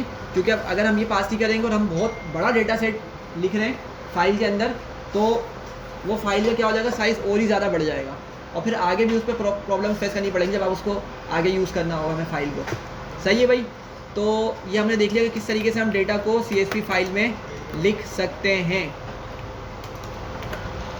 सही है। यहाँ तक सबको क्लियर है, आगे चलूँ। CSV का क्या, CSV का बेनिफिट यही है कि आपको आगे हमेशा काम आएगी ये आपसे जब आगे डेटा सेट्स पे काम करना है, प्रोजेक्ट्स बनाने, या कोई आपने मशीन लर्निंग मॉडल को ट्रेन करना है या मशीन लर्निंग मॉडल को ट्रेन करके उसकी एफिशिएंसी निकालनी है, तो आपको डेटा की ज़रूरत पड़ेगी। डेटा पे ही काम करेंगे ना, आगे जाके एनालिसिस परफॉर्म करनी किस पे करेंगे, डेटा पे करेंगे। तो हमेशा आपको किस तरह की फाइल्स मिलेंगी, CSV फाइल्स मिलेंगी। मतलब जो डेटा होगा उन फाइल्स के अंदर कोमे से सेपरेट हुआ होगा, ठीक है। किस में, बिल्कुल ले सकते हैं, आपकी रिक्वायरमेंट पर डिपेंड करता है। अगर ये यूजर से ले लें, बिल्कुल ले लें, आपकी मर्ज़ी है वो, ठीक है। लेकिन फिर प्रोग्राम थोड़ा सा क्या हो जाएगा, उसको उसी तरीके से लिखना पड़ेगा हमें, लेकिन पॉसिबल है अगर आप ये चाह रहे हैं। थोड़ा सा कॉम्प्लिकेटेड, हाँ। आप ना वाइल का लूप लगा सकते हैं यहाँ पे, वाइल लूप लगा लें, वाइल ट्रू करके इन्फिनिट लूप चला दें, ठीक है। और यूज़र से पूछते रहे एंड में आके कि भाई do you want to continue, अगर वो बोले यस तो दोबारा से आपका प्रोग्राम स्टार्ट हो जाए, अगर वो बोले नो तो आप क्या करते हैं, उसको ब्रेक कर दें वहीं पर ही, ठीक है। लेकिन पॉसिबल है, ऐसा हो सकता है कि आप क्या करें, यूज़र से सब कुछ पूछें कि भाई उसने कौन कौन से हेडर्स चाहिए उसको। अभी तो हमने जैसे 4 हेडर्स लिखे हैं ना, नेम, एज, फी और क्लास। यूज़र हो सकता है और भी लिखना कुछ चाह रहा हो, तो आप सब कुछ यूज़र से इनपुट करवाएं, उसकी वैल्यू भी वो आपके ऊपर है जी। कोई क्वेश्चन आ रहा था पीछे से, बिल्कुल होंगी बिल्कुल होंगी। देखिए ये सिर्फ एक आपके पास फाइल है, समझिएगा इस बात को, ये सिर्फ फाइल है सिंपल, जिसमें हमारा डेटा जाके स्टोर हो रहा है, ठीक है। डेटा में कौन कौन सा बेसिक डेटा हमारे पास, बिल्कुल बेसिक डेटा जो हमने पढ़ा था, बेसिक डेटा टाइप्स कितनी पढ़ी थी हमने, स्ट्रिंग, फ्लोट, इंटीजर, बूलियन, ये बेसिक डेटा टाइप्स हैं, ठीक है। तो हम ये डेटा क्या सॉरी तो हम ये डेटा क्या कर रहे हैं, अपनी उस फाइल में स्टोर कर रहे हैं। बस उस फाइल का पर्पज़ ये है कि उसमें जो डेटा स्टोर होगा वो कॉमा से सेपरेट होगा, और वो आगे ना ये वाली फ़ाइल आगे मतलब अक्रॉस द ग्लोब बोल लें या वर्ल्ड बोल लें, यही फाइल्स आगे यूज़ होती हैं। हालांकि आप एक्सेल की फ़ाइल यूज़ कर सकते हैं। लेट सपोज़ कि भाई किसी कंपनी का डेटा वो एक्सेल में मेंटेन हुआ हुआ है, सैलरी एम्प्लॉयज़ की कुछ भी है, आप उस फाइल को भी लोड कर सकते हैं पांडास के अंदर, सही है। लेकिन पांडास के अंदर बहुत ज़्यादा आपको जो फाइल्स लोड करने को मिलेगा वो कौन सी होंगी भाई, CSV फाइल्स होंगी। जब इंशाल्लाह स्टार्ट करेंगे आपको और इसका अच्छे से आइडिया हो जाएगा। आप कह रहे हैं सारी वैल्यूज हम एज अ लिस्ट एंटर करें, तो ऐसा नहीं हो सकता कि हम प्री डिफाइंड में लिस्ट बना दें और उसको कॉल करें। हाँ बिल्कुल, अब मैं इसी पर आ रहा हूँ। देखें फिर क्या होगा, हम यहाँ पे क्या कर रहे हैं, अभी तो देखें मैंने लाइन बाय लाइन डेटा को लिखा है ना। सर ये काम जो एक्सेल में भी करते हैं तो क्या, कौन सा? ये डेटा वगैरह हाँ करते हैं बिल्कुल, एक्सेल पे भी कर लें मतलब है कि ज़्यादा इजी एक्सेल है भाई। इजी एक्सेल है लेकिन वो किसके लिए, नॉन प्रोग्रामर्स के लिए ना। अगर आपको प्रोग्रामिंग आती है तो पहली बात तो ये है कि आप एक्सेल में डेटा को सेव ही नहीं करेंगे। आप किस में सेव करेंगे डेटा को, CSV फाइल्स में डेटा को सेव करेंगे, सही है। अब आप प्रोग्रामर हैं, आपको बोला कंपनी ने कि भाई क्या करो, ये जो है ना फॉर एग्जांपल एक वेबसाइट है, ठीक है, एक वेबसाइट से डेटा आ रहा है, जैसे क्रिप्टो की वेबसाइट है या कोई स्टॉक की वेबसाइट है, वहाँ पे नंबर्स आते हैं ना टेबल्स की फॉर्म के अंदर। आपको बोला कंपनी ने कि भाई आप क्या करो, इसको डेटा जो है ना स्क्रिप्ट लिखो, इसका डेटा निकालो, ठीक है, स्टैटिक टेबल्स हैं। आपने क्या किया, आपने पाइथन यूज़ किया, आपने डेटा निकाल लिया, सारे इस तरह बहुत सारे कॉलम्स मिल रहे हैं, ठीक है, कि भाई उसकी लास्ट 4 आवर्स में प्राइस कितनी थी, लास्ट 8 आवर में प्राइस कितनी थी, लास्ट 24 आवर्स में प्राइस कितनी थी, प्रिडिक्शन क्या, फॉर एग्जाम्पल सारा डेटा आपको मिल रहा है, और कौन कौन सी कंपनी का स्टॉक है और सबके नेम मिल रहे हैं, बहुत बड़ा डेटा है। तो आप क्या करेंगे, क्या आप बारी बारी उसको डेटा को डबल क्लिक करके Ctrl+C फिर एक्सेल में आगे Ctrl+V इस तरह करेंगे? नहीं भाई। अगर वो डेटा थोड़ा बहुत छोटा सा है ना, 40-50 कंपनी तक का डेटा तो चलने समझ आता है। अगर वो डेटा रियली बिग है ना, बिग डेटा है, तो फिर ये तरीका काम नहीं करेगा। फिर आप स्क्रिप्ट लिखेंगे और सारा डेटा आपको पूरा का पूरा टेक्निकल डेटा आपको अपनी फाइल में मिल जाएगा, मतलब कोड में मिल जाएगा, सही है। आपको प्रिंट करके उसका डेटा मिल जाएगा, जिस भी आपने डेटा उठा के किसी वेरिएबल में स्टोर कर दिया होगा। अब उस वेरिएबल को प्रिंट करेंगे तो उसमें आपको डेटा मिल जाएगा। फिर आपने प्रोग्रामिंग सीखी है ना, अभी तक लिस्ट सीखी है, डिक्शनरी सीखी है, लूप चलाना सीखे हैं, वाइल लूप सीखा है, आप उनका यूज़ करते हुए चूँकि वो जो डेटा आ रहा है वो एक मतलब गुच्छा बन के आ रहा है, पूरा कंबाइंड डेटा आ रहा है, तो आप उस पर लूप लगाएंगे, बारी बारी कॉलम्स का डेटा निकाल कर आप क्या करेंगे, इस तरह से जाके CSV फाइल में स्टोर करवा देंगे, अगर आपको स्ट्रक्चर मालूम होगा। समझ आ रही है? तो एक्सेल में कर सकते हैं बिल्कुल, लेकिन पता है वो क्या होगा, नॉन प्रोग्रामर्स के लिए होगा, ठीक है। अगर आप प्रोग्रामिंग की जॉब के लिए जा रहे हैं फिर आपसे वो एक्सेल एक्सपेक्ट नहीं करेंगे, ठीक है। हाँ डेटा एनालिस्ट है तो फिर समझ आता है एक्सेल की आपकी रिक्वायरमेंट होगी। जी बोलें। इसमें बार-बार एंगल और ट्रायंगल लिखना पड़ता है। समझ ही नहीं आया मुझे, क्या बोला आप? बार-बार डेटा टाइप करने के लिए वो लिखना पड़ता है, राइट। हाँ तो बता रहा हूँ ना, ये तरीका है असल में। आप लाइन बाय लाइन अगर लिखना चाह रहे हैं, डेटा पे काम करना चाह रहे हैं, तो आप ये तरीका इस्तेमाल कर सकते हैं। वरना हम इससे एफिशिएंट तरीका देखने वाले हैं। वो तरीका क्या होगा कि हमारा डेटा पूरा का पूरा उठ के एक ही साथ कहाँ चला जाएगा भाई, फाइल में चला जाएगा। मतलब इतनी सारी लाइन्स लिखने की ज़रूरत ही नहीं है, सही है। अब किस तरह करेंगे उसको मैं बता देता हूँ। पहले ये चीज़ तो हम एज इट इज़ कॉपी कर लेंगे, ठीक है, मतलब या एज इट इज़ दोबारा से लिख लेंगे। अच्छा यहाँ देख लो, वैस सवाल पूछे तो समझ लो इस चीज़ को। हम वही काम करेंगे, ठीक है। CSV आपकी मर्ज़ी इंपोर्ट करें या ना करें, चूँकि हम ऑलरेडी ऊपर कर चुके हैं, ठीक है, तो ज़रूरत नहीं है। लेकिन आप चाहें तो उसको लिख सकते हैं, मैं खैर कमेंट कर रहा हूँ। आपने उसी फाइल को ओपन किया, ठीक है, ये चले मैं फाइल 2 कर देता हूँ उसको, ठीक है, फाइल 2.csv का नाम दे देता हूँ, ठीक है। और हमारा यहाँ ये सब कुछ ऐसे ही रहने वाला है, सही है। अच्छा मैं करूँगा क्या, मैं जो मैंने डेटा बनाया था ना, मैं क्या करूँगा, इसको कॉपी करता हूँ और यहाँ पर आकर डेटा करके एक लिस्ट बना लेता हूँ, ठीक है। अच्छा लेकिन ये कैसी होनी चाहिए, ये लिस्ट ऑफ लिस्ट्स होनी चाहिए। अगर मुझे यहाँ पे समझिएगा, अभी मैंने दिखाया था कि भाई एक तो मेथड होता है राइट रो, एक होता है राइट रोज़, एस वाले एस के साथ होता है, ठीक है। तो अगर मैं ये एस वाला राइट रोज़ यूज़ करना चाह रहा हूँ ना, तो इसके ब्रैकेट्स में मुझे क्या देना है, लिस्ट ऑफ लिस्ट करके डेटा देना है। हाँ मल्टीपल लिस्ट, एक लिस्ट में बहुत सारी लिस्ट, जब भी पाइथन प्रॉपरली काम करेगा, ठीक है। तो मैं क्या कर रहा हूँ उसको समझिएगा सारे। मैंने एक लिस्ट बनाई और मैं इस लिस्ट में और बहुत सारी लिस्ट लिखने वाला हूँ, लेकिन उस लिस्ट में मेरे पास डेटा मौजूद होगा अल्टीमेटली। तो मैं यहाँ पे लिखता हूँ, ये देखें एक लिस्ट आ गई मेरे पास, बाहर वाली एक मेन लिस्ट है, उसमें मैंने फर्स्ट लिस्ट लिख दी है। अब मैं क्या करूँगा, कोमा लगा के अपने डेटा वाली लिस्ट में लिख लूँगा। ठीक है, कोमा के बाद आऊँगा, फिर दोबारा से इस लिस्ट का डेटा लिख दूँगा। ठीक है, फिर दोबारा से मैं क्या करूँगा, जब भी मुझे डेटा लिखवाना है उसको मैं लिस्ट में रख कर कोमा लगाऊंगा और आगे दोबारा से इसको लिख दूंगा। ठीक है, 3 हो गई और ये 4th लिस्ट है हमारे पास।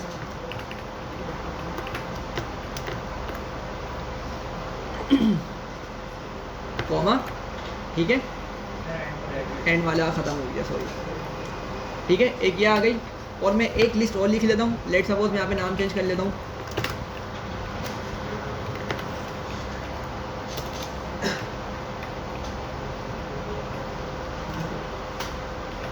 ठीक है, फॉर एग्जाम्पल मैंने ये डेटा लिख लिया। अच्छा, लेकिन ये डेटा ज़रा समझिएगा, मेरी लिस्ट कहाँ चली गई दूसरी। चलो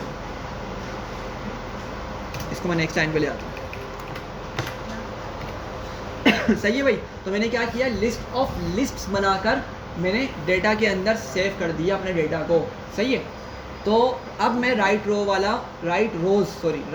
वाला मेथड यूज़ कर सकता हूँ।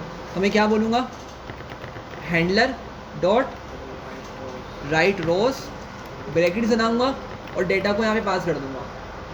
सही है। अच्छा, अब मैं आप लोग देखें ज़रा, ये मुझे क्या दिखा रहा है यहाँ पे, रोज़। ये देख रहे हैं पॉपअप जो खुला है आपके पास सामने, ये मुझे यहाँ पे क्या दिखा रहा है, रोज़। और क्या लिखा हुआ आगे, आइट्रेबल। मतलब मुझे इस ब्रैकेट के अंदर, आप लोग देख भी रहोगे कि ये राउंड ब्रैकेट्स के अंदर दिखा रहा है कि मुझे इस राउंड ब्रैकेट्स में क्या चीज़ पास करनी है, आइट्रेबल। ठीक है, आइट्रेबल पास करना है, मतलब लिस्ट ऑफ लिस्ट करके पास करना है। अगर मैंने एक लिस्ट पास की ना तो क्या होगा, चलो उसको भी करके दिखाता हूँ मैं। सही है, पहले इसको देखते हैं कि लिस्ट ऑफ लिस्ट मैंने पास की है, तो इसको एग्जीक्यूट करते हैं। ठीक है, एग्जीक्यूट हो गया, इसको ओपन करते हैं जाकर, और file2.csv बनाई थी ना मैंने, देखें वही चीज़ सारी मेरे पास यहाँ पर आ चुकी है। अच्छा, चूँकि यहाँ पर भी मैंने डिस्कस कर दिया कि भाई गूगल कोलैब क्या कर रहा है, ऑटोमेटिकली उसको एक प्रॉपर फॉर्मेट दे रहा है, टेबल बना के दे रहा है। VS कोड में क्या करेंगे, हम प्रॉपर इसको कोमे के साथ देख रहे होंगे। सही है, तो एक कोड मैं आपको दे दूंगा, आप लोग इसको एक बार तो एग्जीक्यूट कर लीजिएगा। ये समझ आ रही है सबको जी? ऊपर कहाँ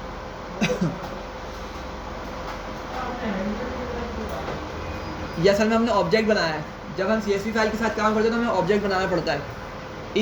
इस वाले कोड की मदद से हमने ऑब्जेक्ट बनाया है। ठीक है, ये कंपलसरी पार्ट है, आपको इसी तरह लिखना है। ठीक है, ये चीज़ आपकी कंपलसरी है, और उसको नाम भले कुछ भी दे दें, आप हैंडलर लिख लें, हैंडलर ऑब्जेक्ट लिख लें, ठीक है, या AB लिख लें, फाइल हैंडलर लिख लें, कुछ भी लिख लें। ठीक है, फिर आपका जो ऑब्जेक्ट बनेगा ना, उसी को आपने फर्दर यूज़ करना है डेटा को रीड या राइट करने के लिए। समझ आ रही है सबको यहाँ तक? चलूँ आगे। तो राइट में फ़िलहाल यही था। अभी हम इसको रीड करके देख लेते हैं कि हम इस डेटा को रीड किस तरह कर सकते हैं। सही है। अच्छा, एक चीज़ देख लीजिएगा यहाँ पर कि हमने राइट रो बहुत मरतबा लिखा था, ऊपर 4 टाइम्स लिखा था, और लाइन बाय लाइन डेटा को लिखा था। यहाँ पर हमने क्या किया, तमाम डेटा को एक ही जगह, एक ही लिस्ट के अंदर हमने स्टोर किया, मतलब लिस्ट ऑफ लिस्ट बना के स्टोर कर दिया, और राइट रो से लाके उसको पास कर दिया। तो डेफिनेटली इनमें से कौन सा ज़्यादा तरीका इफेक्टिव होगा, यही वाला होगा। सही है, यही वाला तरीका क्या है, ज़्यादा इफेक्टिव है कि आपने सारा डेटा एक मरतबा जमा किया और फिर आपने फाइल में जाके एक ही साथ लिखवा दिया। सही है।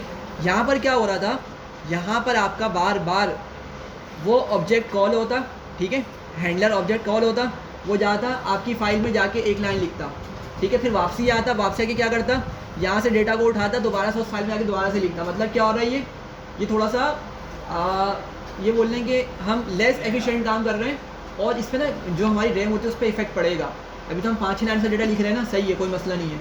अगर हमें यही थाउजेंड्स ऑफ रोज, या हमें for example 2 lakh data points mention करना अपनी, मतलब 2 लाख डेटा पॉइंट्स हैं, मतलब 2 लाख रोज़ हैं उसके अंदर, और हर रो के अंदर फॉर एग्जांपल मतलब जब मेरे पास कॉलम है ना, लेट सपोज वो 200 400 इसी तरीके से कॉलम्स मुझे मिल रहे हैं, तो इमेजिन करें कितना ज़्यादा ये लेस एफिशिएंट हो जाएगा, मतलब हमारी मशीन क्या हो जाएगी, स्लो हो जाएगी। तो इससे अच्छा तरीका क्या होगा कि भाई हम क्या करें, इस तरह का डेटा प्रिपेयर कर लें पहले, और एक ही मरतबा हैंडलर की मदद से उस डेटा को क्या करें, ले जाकर स्टोर करवा दें। सही है। तो ये जो है आपका, ये ज़्यादा एफिशिएंट तरीका है। छोटा डेटा हो अगर आपका तो ये सही है, कोई मसले वाली बात नहीं है। ठीक है, मेमोरी पे कोई भी आपका इफेक्ट नहीं आएगा, ना कंप्यूटर आपका लैग होगा, लेकिन क्या होगा, ये वाला डेटा आपका एफिशिएंट होगा अगर आपके पास बिग डेटा से आप डील कर रहे हैं। सही है भाई, चलूँ आगे। रीड करना देखें इसको किस तरह से रीड करेंगे, फिर मैंने ऑब्जेक्ट ओरिएंटेड का थोड़ा सा देना इंट्रोडक्शन। अच्छा क्या करेंगे हम, विथ ओपन यहाँ पे फाइल 2 लिख लेते हैं file2.csv, ठीक है। अच्छा हमने देखा था रीड मोड जो है ना हमारा, रीड मोड हमें एक्सप्लिसिटली मेंशन नहीं करना पड़ता, मतलब अलग से मेंशन करने की ज़रूरत नहीं है। हम अगर इसको ऐसे भी छोड़ देंगे ना जब भी ये काम करेगा, सही है।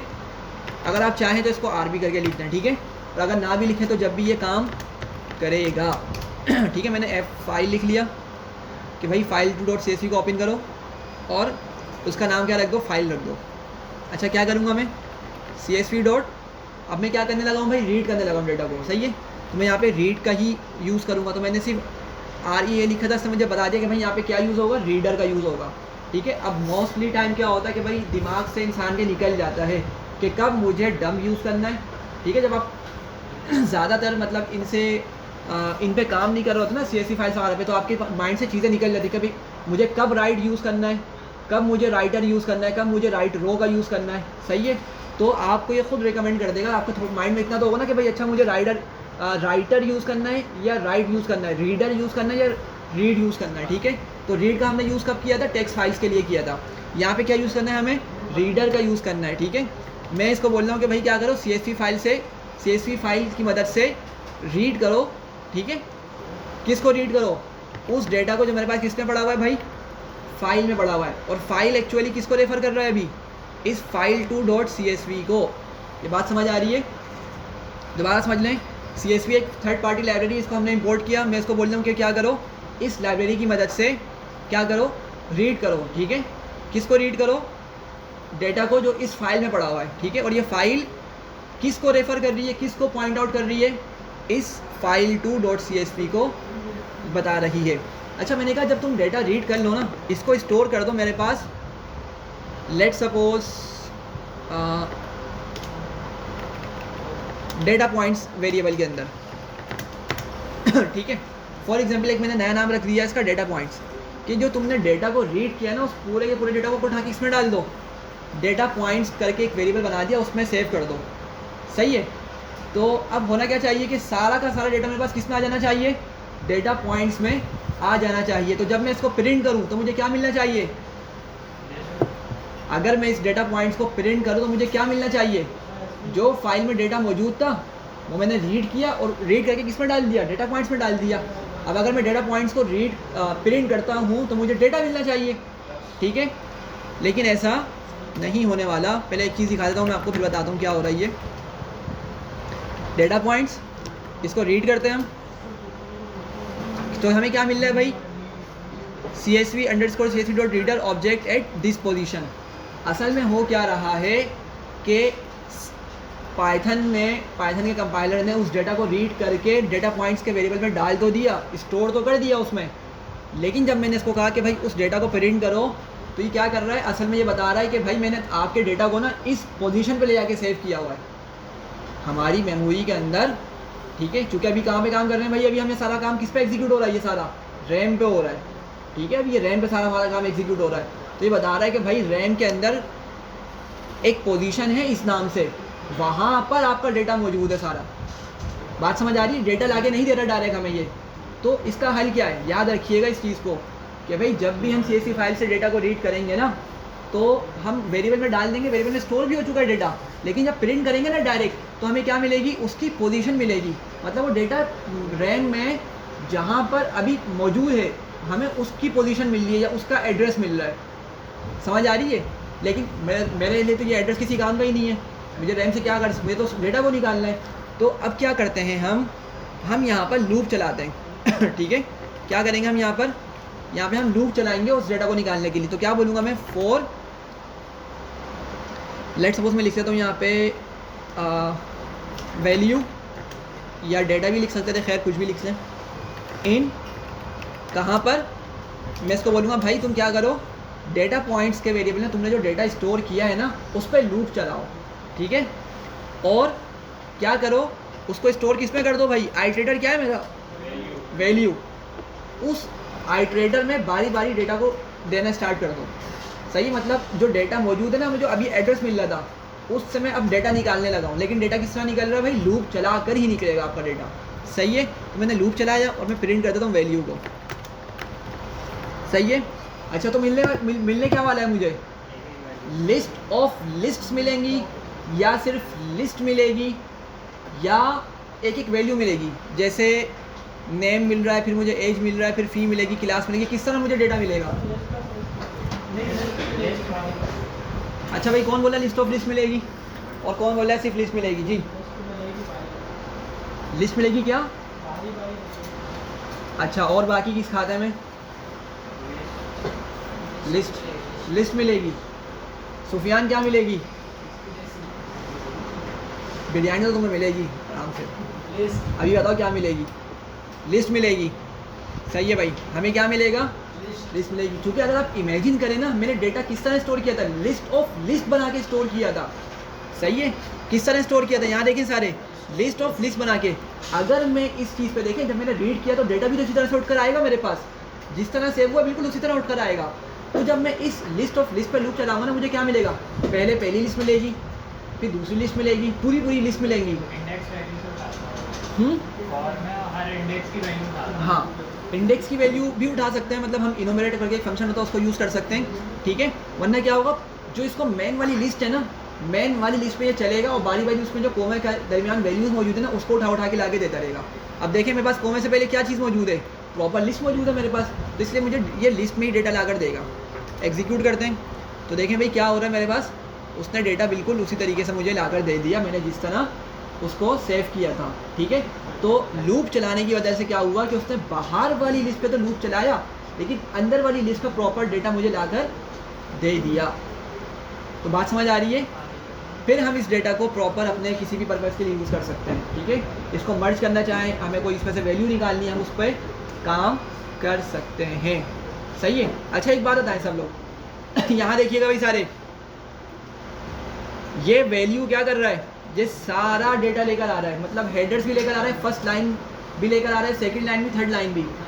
फर्स्ट लाइन में मेरे पास क्या मौजूद है, हेडर्स मौजूद है, मतलब उसके नाम मौजूद है, जो डेटा है ना उसके डेटा के नाम मौजूद है ऊपर कि मैंने डेटा किस चीज़ के नीचे रिस्टोर किया हुआ है।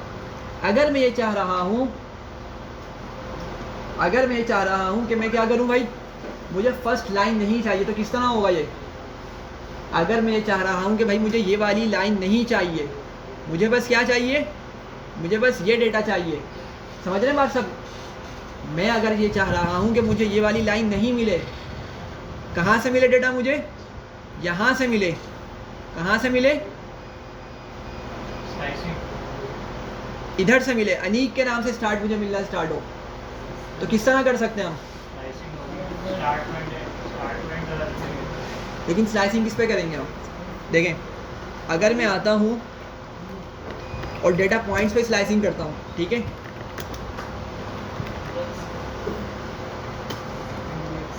ठीक है, तो क्या करता हूँ मैं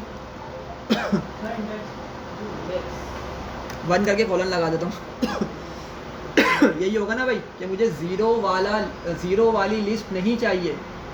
ज़ीरो मतलब जो फर्स्ट पे मौजूद है वो लिस्ट नहीं चाहिए, 1 से आगे की वैल्यूज चाहिए, 1 भी चाहिए और एंड तक जितनी भी वैल्यूज़ हैं वो सारी की सारी चाहिए। तो सॉरी,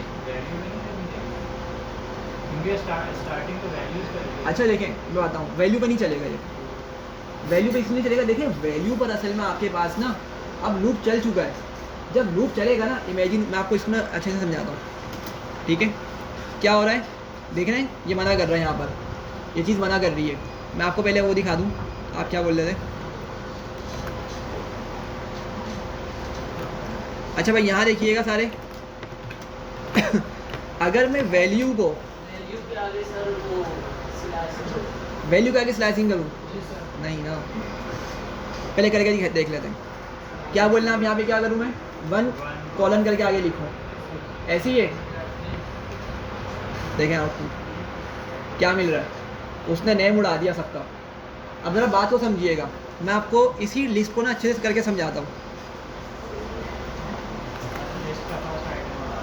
जी। वो वजह क्यों मैं बताता हूँ, अभी समझ आ जाएगी वजह।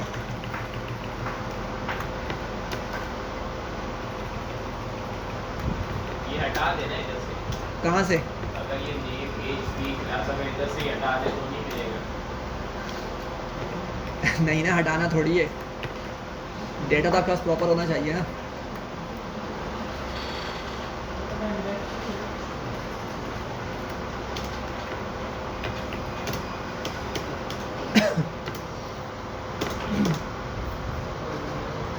सही है भाई। मैंने क्या किया, मैंने एक प्रॉपर तरीके से एक लिस्ट ऑफ लिस्ट बना के दिखा दी। अब ज़रा समझिएगा, देखें जब मैंने लूप चलाया ना, इस पूरी बाहर वाली लिस्ट का नाम क्या रखा मैंने, डेटा पॉइंट्स। डेटा पॉइंट्स तो क्या है, इस पूरी चीज़ का नाम है ना, जो बाहर वाली और अंदर वाली तमाम चीज़ों को कवर कर रहा है। डेटा इसी तरह से उठ कर आ रहा है मेरे पास, ठीक है। अब मैंने इस पर लूप चलाया, सही है। जब फर्स्ट टाइम लूप चलेगा तो वैल्यू में कौन आएगा भाई, वैल्यू में क्या सिर्फ ये फर्स्ट वाली लिस्ट नहीं आएगी, ऐसे ही होगा ना। अगर मैं इस पे लूप चलाऊंगा तो क्या मिलेगा मुझे, वैल्यू के अंदर पूरी ये फर्स्ट लिस्ट मिलेगी। बात समझ रहे हैं आप लोग। तो जब वैल्यू में मैंने फर्स्ट लिस्ट एक्सेस कर ली, ठीक है, तो मेरे पास अब लिस्ट किस तरह मौजूद है, मेरे पास ये पूरी लिस्ट मौजूद है, ठीक है। और मैं इसको क्या बोल रहा हूँ, ये लिस्ट मौजूद है मेरे पास। और इस पर हमने क्या लिखा था, हमने लिखा था कि भाई क्या करो, कहाँ गया, नीचे आ गया, कि वैल्यू जब तुम्हें मिल जाए ना, मतलब अब जो तुम्हें लिस्ट मिली है उसके 0 इंडेक्स को छोड़ो और 1 इंडेक्स से स्टार्ट करके एंड तक का डेटा दे दो। बात समझ रहे सब। तो इसने क्या किया, इसीलिए सारे 0 पोजीशन वाले, तमाम लिस्ट के 0 पोजीशन वाले एलिमेंट्स को हटा दिया जी। आवाज़ नहीं आ रही आपकी, क्या डेटा पॉइंट्स पे, लेकिन डेटा पॉइंट्स हमने देखा कि भाई वो अभी एरर दे रहा है। क्या बोल रहा है, CSV.reader ऑब्जेक्ट इज़ नॉट सब्सक्रिप्टेबल। मतलब ये जो हमें डेटा पॉइंट्स मिल रहा है ना, ये तो भाई क्या है, ये तो असल में एड्रेस दे रहा है हमें। अभी हमने प्रिंट करके देखा था ना डेटा पॉइंट्स को, क्या मिल रहा था हमें, एड्रेस मिल रहा था उस मेमोरी का या उस इस जगह का जहाँ पे डेटा स्टोर हुआ हुआ है, सही है। तो ये समझ आ रही है सबको जी भाई। तो इसीलिए क्या मिल रहा था हमें, बारी बारी वो 0 इंडेक्स वाले ख़त्म होकर आगे से डेटा पॉइंट्स मिल रहे थे, सही है। अब ज़रा आप लोग इसको रिसर्च कीजिएगा कि किस तरीके से, अगर मैं चाहूँ, ठीक है, मैं किस तरीके से इस फर्स्ट वाले रो को हटाकर फर्स्ट वाली रो को स्किप करके क्या कर सकता हूँ, आगे वाली रोज का डेटा उठा सकता हूँ, सही है। करेंगे या नहीं करेंगे, बस अब तो हरगिज़ नहीं होगी, फिर हरगिज़ नहीं होगी, सही है भाई। सबको क्लियर है, आगे चलूँ, सही है भाई। तो अब हम स्टार्ट कर रहे हैं ऑब्जेक्ट ओरिएंटेड। क्या चीज़, क्या चीज़ यार, जोर से बोलो, आवाज़ बिल्कुल नहीं आ रही आपकी। हाँ नहीं किया ना हमने, या आप रिसर्च करिएगा। क्या है वो, क्या आया लूप में भी जो स्लाइसिंग हो रही है, किस तरह, उसी के आगे एक कॉलम से पहले वो डेटा पॉइंट स्क्वायर ब्रैकेट लगा यहाँ बोल रहे हैं, ये जब भी नहीं चलना चाहिए। मैं भी क्या चल रहा है, खैर अभी ये नहीं, बाकी ज़रा आपने देख लिया ना, हम इसको देखेंगे, बाकी ज़रा रिसर्च करेंगे, ठीक है। सिंपल सी चीज़ें सब हो जाएगा।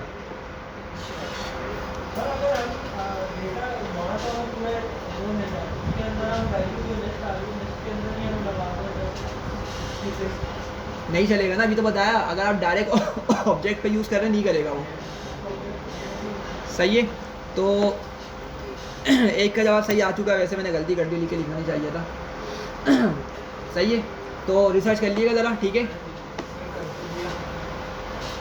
आपने करी है है इसी तरह, क्योंकि भाई लूप से चला के तो हम डेटा निकाल रहे हैं ना।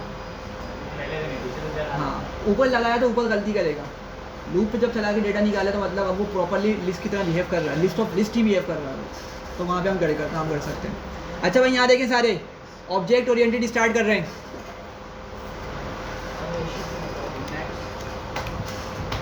अनीक तो मास्टर है ऑब्जेक्ट ओरिएंटेड के, है ना अनीक, अनीक ऐसे ही है ना, बच्चों की हेल्प करता ना बस थोड़ी सी।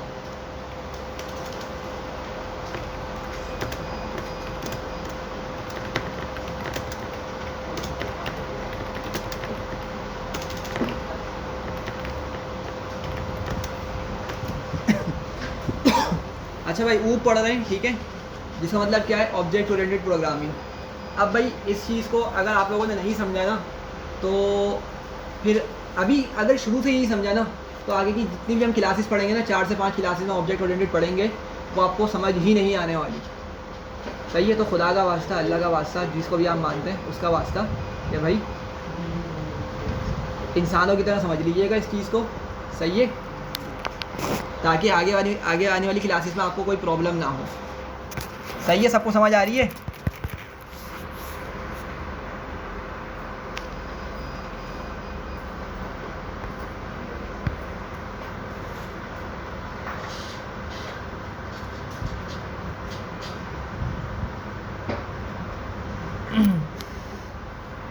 अच्छा भाई ज़रा यहाँ देख लें, मैं पहले आप लोगों को ना कुछ चीज़ें दिखाता हूँ, फिर मैं उस पर ऑब्जेक्ट ओरिएंटेड पे लेके जाऊँगा प्रॉपर्ली। देखें, अगर मैं एक लिस्ट बनाता हूँ, जी बोलें, क्या कर सकते हैं? ऑब्जेक्ट दे सकते हैं, मतलब थोड़ा सा एक्सप्लेन करें, क्या मतलब आपका? हाँ, लिस्ट ऑफ ऑब्जेक्ट किस तरह से, मतलब थोड़ा सा एक्सप्लेन तो करें। हाँ, उस तरह नहीं करेगा, ये एरर देगा। ट्राई कर लिएगा फिर भी, लेकिन वो ना बोलेगा लिस्ट ऑफ लिस्ट ही उसको चाहिए।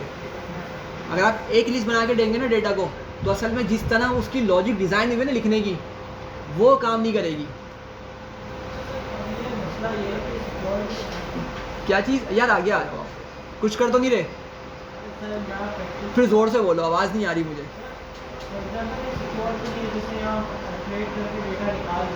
हाँ, इंसर्ट कर सकते हैं।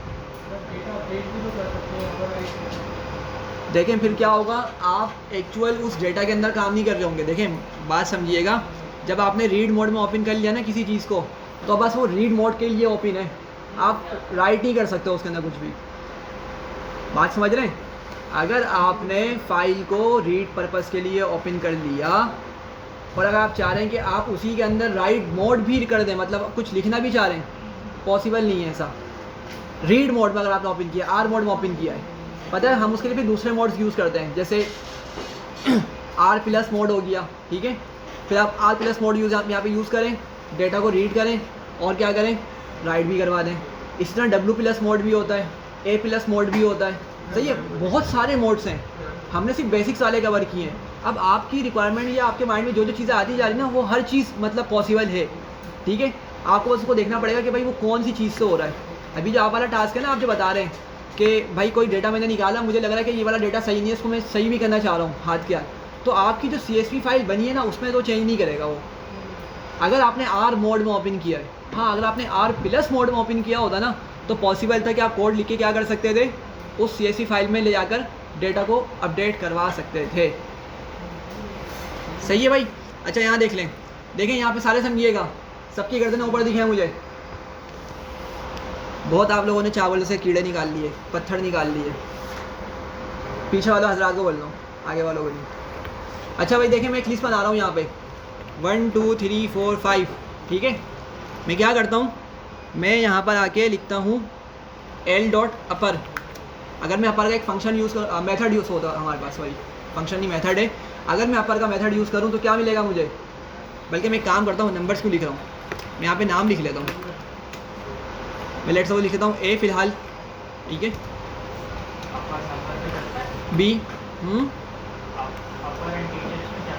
नहीं चलता, जब मैंने इसको हटा दिया, C और D ठीक है। मैंने यहाँ पे ABCD लिख ली, सिंपल सी।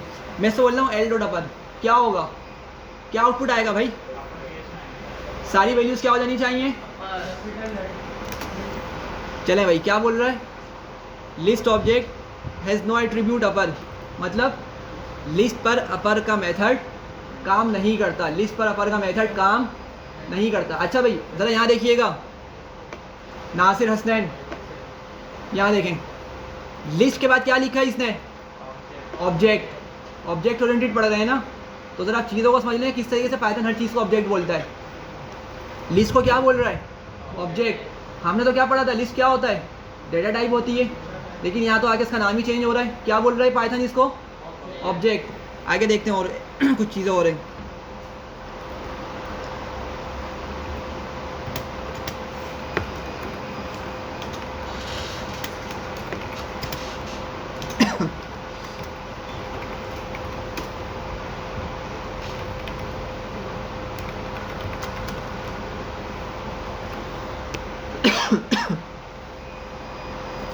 अच्छा भाई यहाँ देखें, ये क्या बनाया मैंने, स्ट्रिंग बनाई है। क्या बनाई है? स्ट्रिंग बनाई है। वर्ड क्या है भाई? वर्ड की डेटा टाइप क्या है? स्ट्रिंग है। और मैं क्या बोल रहा हूँ, क्या करो उस वर्ड के अंदर अपेंड करो। किसको अपेंड करो? ए को। तो क्या हो जाना चाहिए इसको? हेलो ए, मतलब हेलो के एंड में क्या आ जाना चाहिए? ए हो जाना चाहिए। तो लिस्ट का मेथड है। हाँ, लिस्ट का मेथड है बिल्कुल, लेकिन मैं आपको वो दिखाना चाह रहा हूँ कि पाइथन किस किस चीज़ को ऑब्जेक्ट बोलता है। सही है, तो बिल्कुल तो आपकी बात सही है कि ये लिस्ट का लिस्ट का मेथड है, लेकिन समझाना मैं चाह रहा हूँ एक चीज़ क्या बोल रहा है यहाँ पर? स्ट्रिंग। फिर क्या बोल रहा है उसको? स्ट्रिंग को ये ऑब्जेक्ट बोल रहा है। मतलब आज तक हम जिसको लिस्ट हो गई, डिक्शनरीज हो गई और जो जो चीज़ हमने पढ़ी है, हम उसको डेटा टाइप बोलते आ रहे थे। पाइथन तो उसको क्या बोलता आ रहा है? ऑब्जेक्ट। हमारी बात सही है, हम मतलब वो नहीं कर रहे, लेकिन पाइथन उसको दूसरा नाम क्या देता है? ऑब्जेक्ट बोलता है। सही है। अच्छा, ये चीज़ हो गई। उसके बाद हमारे पास है लेट सपोज मैं एक डिक्शनरी भी बना लेता हूँ, बल्कि डिक्शनरी ऊपर से ही कॉपी कर लेता हूँ मैं।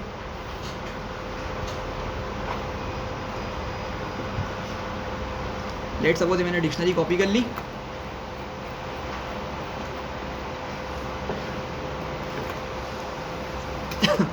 ठीक है, मैं बोलता हूँ डेटा डॉट इंसर्ट। इंसर्ट क्या करता था भाई?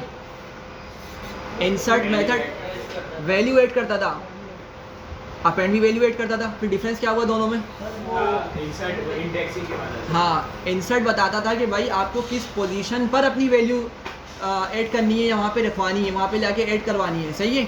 अपेंड सिर्फ हमेशा एंड में जाके ऐड करता था। तो मैंने कहा भाई क्या करो, इंसर्ट करो मेरी वैल्यू को। लेट सपोज ये कौन से नंबर पे की है भाई? 0 पे। मतलब इंडेक्सिंग होती है ना हमारे पास हमेशा। और ये किस पर है? ये 1 पे और ये 2 पे। मैं बोलता हूँ भाई मेरी जो मैं तुम्हें लिख के भेज रहा हूँ ना, इसको क्या करो, इसको ले जाके जैसे फॉर एग्जांपल जब समझाने के लिए ABC 0 इंडेक्स पे ले जाके मेरी किसको सेव कर दो? ABC को। नहीं चलेगा, ऑफ कोर्स नहीं चलेगा। ठीक है, गलत तरीका, मतलब गलत लिख रहा हूँ मैं, लेकिन समझाना है मुझे एक चीज़ आपको। क्या बोल रहा है भाई? Dict object. डिक्शनरी को भी क्या बोल रहा है? ऑब्जेक्ट बोल रहा है। इसी तरह हमारे इंटीजर हो गए, हमारे फ्लोट्स हो गए, हमारे टपल्स हो गए, सेट्स हो गए, और क्या पढ़ा है हमने? टपल, सेट्स, लिस्ट हो गई, एक और चीज़ पढ़ी थी याद नहीं आ रही, बूलियन हो गए। ये सारे के सारे पाइथन इनको क्या बोलता है भाई? पाइथन को क्या बोलता है? ऑब्जेक्ट। अच्छा, एक बात ज़रा समझिएगा यहाँ पर देखें, आज तक हम जिस चीज़ को वेरिएबल बोलते आ रहे हैं ना, हाँ भाई सुफियान, यहाँ समझ लें, ये बहुत जो है ना चीज़ समझने की चीज़ है और बहुत मेहनत करके समझा रहा हूँ मैं ये। आज तक हम जिस चीज़ को वेरिएबल बोलते आ रहे हैं ना, पाइथन हर उस वेरिएबल को क्या बोलता है? ऑब्जेक्ट। हम जिस चीज़ को वेरिएबल बोलते आ रहे हैं, ठीक है, मतलब वेरिएबल हमने ये कहा था ना, डेटा कंटेनर्स होते हैं जिसमें हम डेटा स्टोर करते हैं। अब हमारा इंटीजर भी हो सकता था उसकी डेटा टाइप, हमने इंटीजर भी स्टोर किए वेरिएबल्स के अंदर, फ्लोट भी स्टोर किए, स्ट्रिंग भी स्टोर किए, लिस्ट भी बनाई, डिक्शनरीज बनाई, पता नहीं क्या क्या हमने, और बहुत सारे डेटा स्ट्रक्चर को यूज़ करते हुए हमने वेरिएबल्स बनाए। लेकिन वेरिएबल सिर्फ वो हमारी हद तक है। ठीक है, पाइथन उन तमाम वेरिएबल्स को क्या बोलता है भाई? ऑब्जेक्ट मानता है। सही है। और बस एक चीज़ दीजिएगा, और हमने वेरिएबल्स बनाए ना, वेरिएबल्स को पाइथन क्या कंसीडर करता है, क्या ट्रीट करता है? ऑब्जेक्ट। लेकिन जो चीज़ हम बना रहे हैं, ठीक है, जैसे मैं लिस्ट बना रहा हूँ ना भाई, तो देखिए लिस्ट बनाने के लिए मैं किस तरह का सिंटेक्स यूज़ करता हूँ। क्या लिस्ट बनाने के लिए मैं डिक्शनरी वाले ऑब्जेक्ट्स का यूज़ करता हूँ, ये कर्ली ब्रैकेट्स का यूज़ करता हूँ मैं, या मैं राउंड ब्रैकेट्स का यूज़ करता हूँ, स्क्वायर ब्रैकेट्स का। सही है। तो स्क्वायर ब्रैकेट हो गया। डिक्शनरी बनाने के लिए किस तरह यूज़ करते हैं हम? कर्ली ब्रैकेट्स यूज़ करते हैं। टपल्स बनाने के लिए राउंड ब्रैकेट्स का यूज़ करते हैं। ठीक है, तो असल में जिस चीज़ का यूज़ करके हम वेरिएबल बना रहे हैं ना, जिस चीज़ का यूज़ कर रहे हैं, वो क्या होती है? हमारी क्लास। वो क्या कहलाती है? क्लास। मतलब कि भाई ये जो मैं डिक्शनरी को इस ब्रैकेट की मदद से बना रहा हूँ ना, मतलब इसके पीछे क्या है? पूरा एक कोड लिखा हुआ है, ठीक है, जिसका नाम क्या है? DICT। वो क्लास लिखी हुई है पूरी, उसमें पूरा कोड लिखा हुआ है कि हमारा ये डिक्शनरी किस तरह बिहेव करने वाला है। ठीक है, उस कोड की एक फ़ाइल बनी हुई है, उसको हम क्या बोलते हैं, क्लास बोलते हैं। बस दो चीज़ें समझिएगा यहाँ पे, अगर हम वेरिएबल्स बना रहे हैं, ठीक है, तो वेरिएबल्स को पाइथन क्या बोलता है, ऑब्जेक्ट, ठीक है। लेकिन हम वेरिएबल किसी चीज़ का बना रहे हैं ना, इंटीजर का बना रहे हैं या तो फ्लोट का बना रहे हैं, ठीक है, या स्ट्रिंग का बना रहे हैं सिंगल या डबल कोड का यूज़ करते हुए, ठीक है, या लिस्ट का बना रहे हैं, तो ये सारी की सारी चीज़ें क्या हैं, ये सारी की सारी क्या हैं, क्लासेस हैं। ये सारी की सारी क्या हैं, क्लासेस हैं। और इनके पीछे प्रॉपर कोड लिखा हुआ है कि भाई क्लास पे आप क्या कर सकते हैं और क्या नहीं कर सकते। अभी जैसे मैंने अपेंड यूज़ करके दिखाया, अपेंड कहाँ पे यूज़ किया था मैंने, स्ट्रिंग पे यूज़ किया था। ऑफ कोर्स नहीं चलना इससे, क्यों, चूँकि हम पढ़ चुके हैं भाई वो लिस्ट पर काम करता है। मतलब जब लिस्ट की क्लास लिखी गई है ना, तो उसको बताया गया है कि भाई तुमने अपेंड वाला मेथड यहाँ पे चलाना है। जब स्ट्रिंग की क्लास का कोड लिखा गया है तो वहाँ पर अपेंड हो गया, इंसर्ट हो गया, ठीक है, इस तरह के मेथड्स उस क्लास के कोड में नहीं लिखे गए। सही है, तो इसको इंशाल्लाह फिर नेक्स्ट क्लास में और हम डिटेल में डिस्कस करेंगे। अच्छा, इसको वाले जरा बात करो,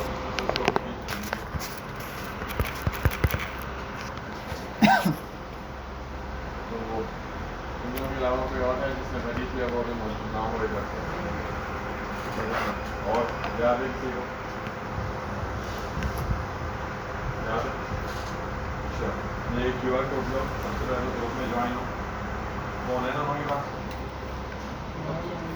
हाँ